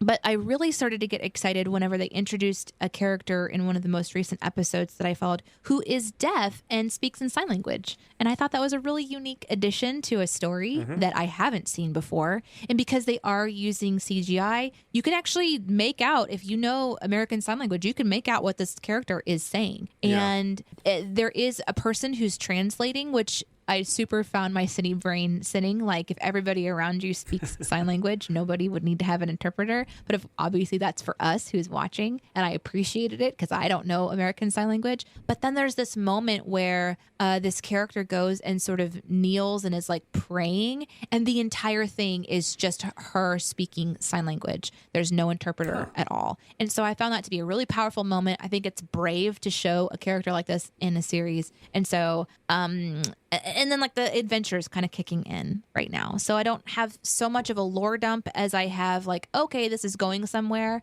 And I think I'll keep watching it. It's for me more of a background show, where Kipo I was like 100% paying attention. Right. This is more of a background show, but I don't know. I like it. I like kind of the idea. I think sometimes there's a little bit of things that are distracting about it that I wasn't 100% sure I was going to enjoy that I might be liking now. So I might touch back on this one as I watch all 3 seasons, which I'm sure I will do. And it looks like there's more seasons coming. Yeah. And it's obvious. Like I looked at the season list and I was like, oh, they're calling the seasons books, which is the same thing that Last Airbender do. Yes. So it's like book 1, book 2, book 3, 9 chapters in each book, it looks like. And the episodes are about 30 minutes, 25 to 30 minutes. So, So yeah, that's cool. Yeah, so I really like that. And then just a super quick mention for those of you guys who are enjoying the webcomics. I did find another one that has 23 episodes, so it's a really quick binge. It's called The Red King on Webtoons, and the art is magnificent and the story is really intriguing and a little dark. So I know that there's several BTS fans who will reach out to me and say that they really enjoyed the webcomics. So I thought I would just throw that one out there. I'm really liking getting caught up on this one. I mean, I'm caught up, so I'm kind of bummed because now I have to wait for the next one to come out.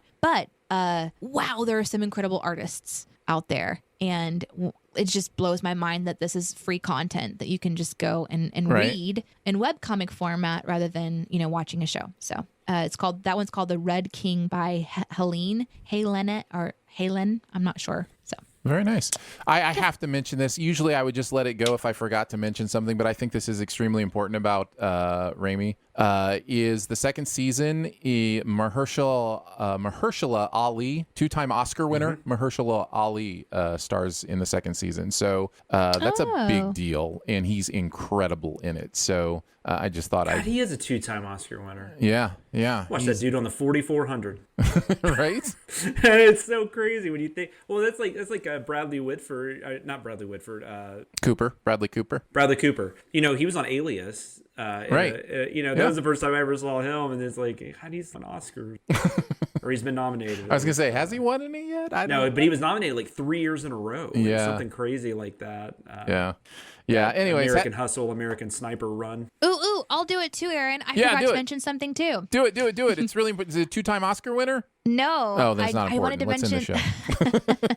I wanted to mention on the Dragon Prince or the show on Netflix. One of the main characters is the voice is Paula Burrows, who is a Scottish-born, Canadian-raised Leo award-winning actress based in Vancouver.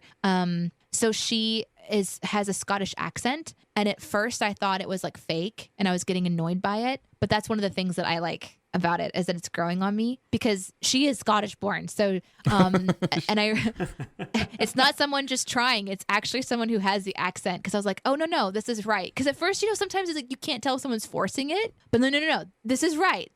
And I love hearing that uniqueness. Yeah. And there was an interview with her mother, and her mother said that she's glad that she's, quote, finally talking properly. So I thought that was kind of fun. Yeah. Oh, and I forgot about mine. Did I mention baby murder? I don't know. Oh, jeez, Louise. A couple times. I like how Aaron could totally create narratives with sound bites from both of us that would destroy us. Like, he could just do that baby murder. It's fine. Yeah. Like, I actually said that, even though I was talking about story, but he could easily put that over here. Oh, yeah. Danae would be talking about a small penis. And... listen, last week during the editing, there's a nice clear take. We were talking about why the Office got advertiser unfriendly, and there's a nice clear take of Jonathan saying Heil Hitler. So there's always something. No. I think it was you, wasn't it, that said it? Was it me? No, it was you. It was me. You said, I think I think Michael Scott said Heil Hitler or something like that. And I was like, oh, I could just cut that right out. Now I have me too. Now I have one for me too. Now it's just gonna be there you go. It's just gonna be like Danae's like small penises, and then Jonathan saying baby murder. It's fine. Yes, exactly. Yeah, we really should just spend the next 5 minutes thanking Aaron for his hard work with the editing to try to make us sound like great people instead of assholes. It's not that hard. You guys are amazing. It's not that hard, by the way, the name of my porn video. That's going to wrap it up for Behind the Sins this week. Don't forget to make sure that you're subscribed and go ahead and leave a comment or rating as well. Hang out with us on Twitter. I'm at Aaron Dicer. She is at Danae Says. DENEESAYS. And he is at Sam Loomis 13. So for Jonathan, I was waiting for him to spell. Sorry. So for Jonathan Watkins. I've never done that in 54 episodes. Never once, but I was waiting for it. SAMLOOMIS 13. So for Jonathan Watkins today, Hughes and myself, we'll see you next week. Thanks for listening. Send any feedback to bts@cinemasins.com. And be sure to subscribe, rate, and comment. Find more ways to connect by visiting cinemasins.com/BTS. Connect with the team because they're waiting on me. I love you. The chickens poop. Oh man, I've been panicking for like 5 minutes, but I figured it out. It was fine. Okay. My board wasn't working. Ooh. But it turns out it has to be plugged in, so. Speaking of sexy things, here's Jonathan Watkins. Fresh out of a shower. Nice. I'm going to go grab some more to drink. I'll be right back. I'm going to take a bet. I'm guessing he's going to grab a soda. What do you think? I think you're correct. It's about it's a safe bet. Sure as that you've got a half and half cut tea with light ice. That's it's about as sure thing as possible. Oh shit! I have 3 drinks in here. I've got coffee, half and half tea, light ice, and look at this one, Aaron. That's water. That's the good stuff right there. I've got my gallon jug. Hell yeah. Of liquid life. All right, what'd you get to drink, Jonathan? Diet Dr. Pepper. Yes. Big surprise. We're also very predictable in our beverage choices. Mm-hmm. Yeah. Oh yeah, no, it's like, well, I mean, and it's better that at least I don't have like a beer in my hand 99% of the time or something. And I mean, I'm probably addicted to movies, but I get paid to watch them, so whatever. I'm addicted to my job. You know what? I want to go back and watch Butterfly Effect again. I do too, because Chris actually did, because we were doing their interview. Chris is really good about going back and watching everything, whoever you're interviewing. And he made me want to watch it again. I mean, I remember liking it, but I do too. I just don't remember much about it. Yeah, it's so weird because I vaguely remember liking it, but it's been so long that I also feel like maybe I was like, well, this is forgettable, and obviously it is because I've forgotten it. But I was watching a scene for an outtake. Like I was looking for a certain outtake, and I was like, I think there's something in Butterfly Effect. So I was watching some of the scenes, and I was like, is this movie better than I remember it? Because I'm watching these scenes going, I love this concept. Like I think this is really interesting. And so it kind of made me want to go revisit Butterfly Effect. The problem with going back and watching Butterfly Effect is I'm not sure how that choice is going to affect the rest of my life. And I'm just worried about the ramifications. So much has happened that I'm excited to tell you guys Go about. for I love it. We're excited to hear Ramy. it. Does it have to do with singing the entirety of a Disney theme song in the outtakes? Okay, I did not expect that. I had my microphone on and I was running around my room just being stupid, preparing for the show. So that was fun. Well, it was so good that I had to go old school hidden track on it, where it wasn't even technically an outtake. It was like after the outtakes were over, if you keep listening, it's there. So a lot of people don't remember those hidden tracks on CDs. I mean, CDs are like ancient now, but and they were so much fun. the CD would end, and then just like 20 seconds later, something would start playing. Yeah, Stone Temple Pilots' "Purple" is my all-time favorite one. The hidden track on that album is just amazing. My favorite hidden track was Johnny Q Public, I believe was the band's name. One of my favorite bands that a lot of people haven't heard of. Sounds familiar, but I'm trying to. I think there are I've many heard reasons I love them, but and I think they only did the one album. But anyways, are they better than Smallfoot? Smallfoot, yeah, Smallfoot, yes, exactly. No, there's this hidden track on the Johnny Q Public album that is before the first track. You have to rewind after you start playing to get to it. Like the CD starts at track number 1. That's too much work. It is ridiculous, but if you rewind, there's like a hidden track before track 1. How would you even accidentally find that? I don't know. How is that even possible? Like, because it starts at 0, right? I guess it starts at the track, so it's before the track. Right, I gotcha. It's the track marking. Yeah, I forget that's how things work. They're usually not like a block of 45 minutes. Yeah, it's not a tape. It's a CD. Nirvana would do that. Like, it'd be like 30 minutes later, and then sometimes it would just be like a sound. It would just be like at that point you're just it'd be like something Danae would do, and then like 20 minutes later it'd be like My mom watched Hamilton, and they came over to the house last weekend, and she could not stop singing. I don't know what. I've never seen Hamilton. Is that not something you're interested in? Hate me if you want. I've never listened to the soundtrack. Nobody hates you. Why would you get hated? Oh, people love Hamilton. Well, yeah, it's like the Titanic all over again. People judge you for this stuff. I mean, it's like how could you not watch Hamilton? But then I was listening to this podcast. I think it's called like Ready Player 2 or something. And their most recent, I haven't listened to it. New Player Has Joined is what it's called. I literally have maybe listened to 20 minutes of this podcast ever. It was recommended to me. Mm-hmm. And they talk about that they are not Hamilton fans and how much like vitriol they get for it. I'm over here just nodding in my car. I am afraid to tell people I haven't seen it. But those are two different things. Yeah, they saw it and didn't like it, which is also fine. That's not true. That's not true. Oh, okay, okay. Yeah, but they were like in New York when the whole Hamilton thing exploded, and so they talk about their whole experience. And I'm just like, that is what it feels like. It feels like to me like it's such a huge thing, but now it's available to the masses, and so everybody. It's like a resurgence of the Hamilton thing again, but it's available to everyone, and so everyone who couldn't afford the really expensive tickets to go or whatever are now able to, experience it in their homes. Like most of us, we didn't get to see the OG cast when we saw it live. Sure, so yeah. We get to see the original cast, which is also awesome. And it's fun to compare, like, who was better. Like... My mom, she could not stop singing it, and I love it, of course. We're a musical style family. We love singing, if you can't tell. Yeah, she was really excited about it. She really, really enjoyed it. And I would like to feel the desire to watch it. But you haven't yet, which is fine. But I haven't. If you ever do feel the desire to see it and you want to see it on a big screen with great sound, just let me know. We'll have a screening. Don't even say it. What? It's not going to happen. What? I'm never coming over to your house again. COVID, man. It's just. Yeah? You feeling that way? No. I was just being silly.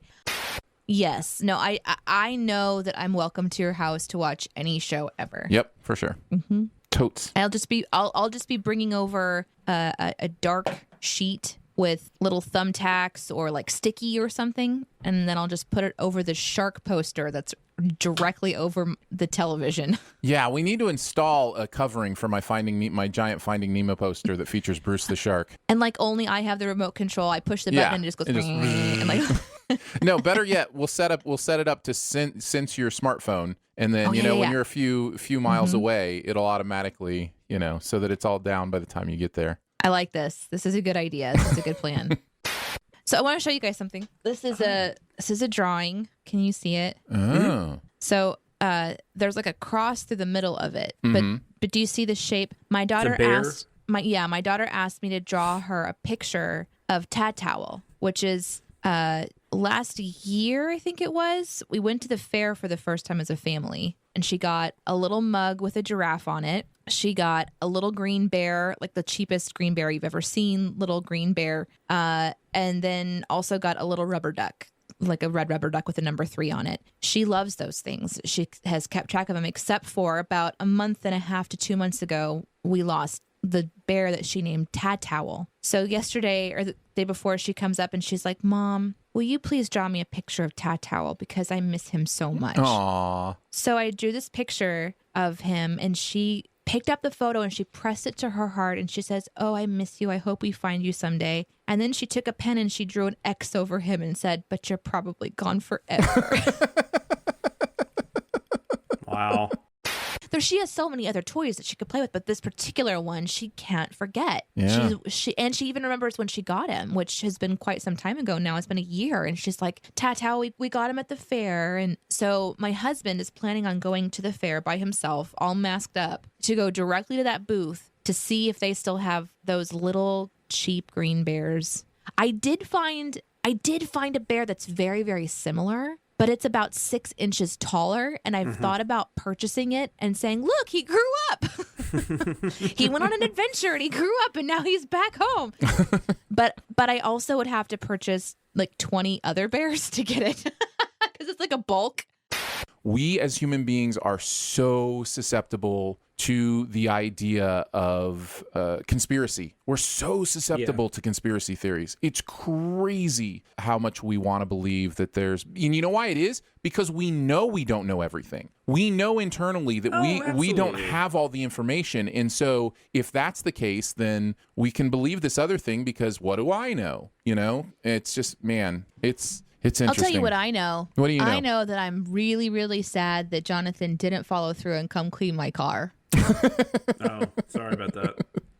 I just wanted to point that out. Oh my God. My husband and I listened to the outtakes. I made him listen to the part where he like ratted out the whole like hungover during our wedding thing. And he was just like, "Oh, geez, here we go." I just wanted him to hear it, to know that I had blasted it out to the world. Where he was like, "Well, that's that." And then we listened to the outtakes together because that's, well, let's just be honest, it's the only part of the show he listens to. Thanks, Hughes. Anyway, there was the whole conversation about the car. I think my husband is a huge Jonathan fan because everything you said, he was like, like whenever you said, "Or you can just throw the trash away." Justin was like, "Thank you," because he is super clean. He could throw the trash away. Later on, I remembered that inside one of those bags was a cookie that I had got that I hadn't eaten yet because I wasn't quite done yet. Super viable cookie. So I made him go like fish it out of the trash. Oh, did you eat a trash cookie? I ate a trash cookie. Yay! Good job. Let's talk about it. It went into the trash for not that long. Of course. And it didn't touch anything else. It was in its own sealed container inside of 2 bags in the trash. So it wasn't like it was just a free trash cookie. This feels like I'm having deja vu of that Honey, I Shrunk the Kids conversation now, where Chris and I were like, no to yard cookies, and Danae was like, hold on a second. I will say, my wife and I were listening to the outtakes as I was editing them, and we were early in the conversation about your car habits, and she looks at me and she goes, "Is this the car we're buying?"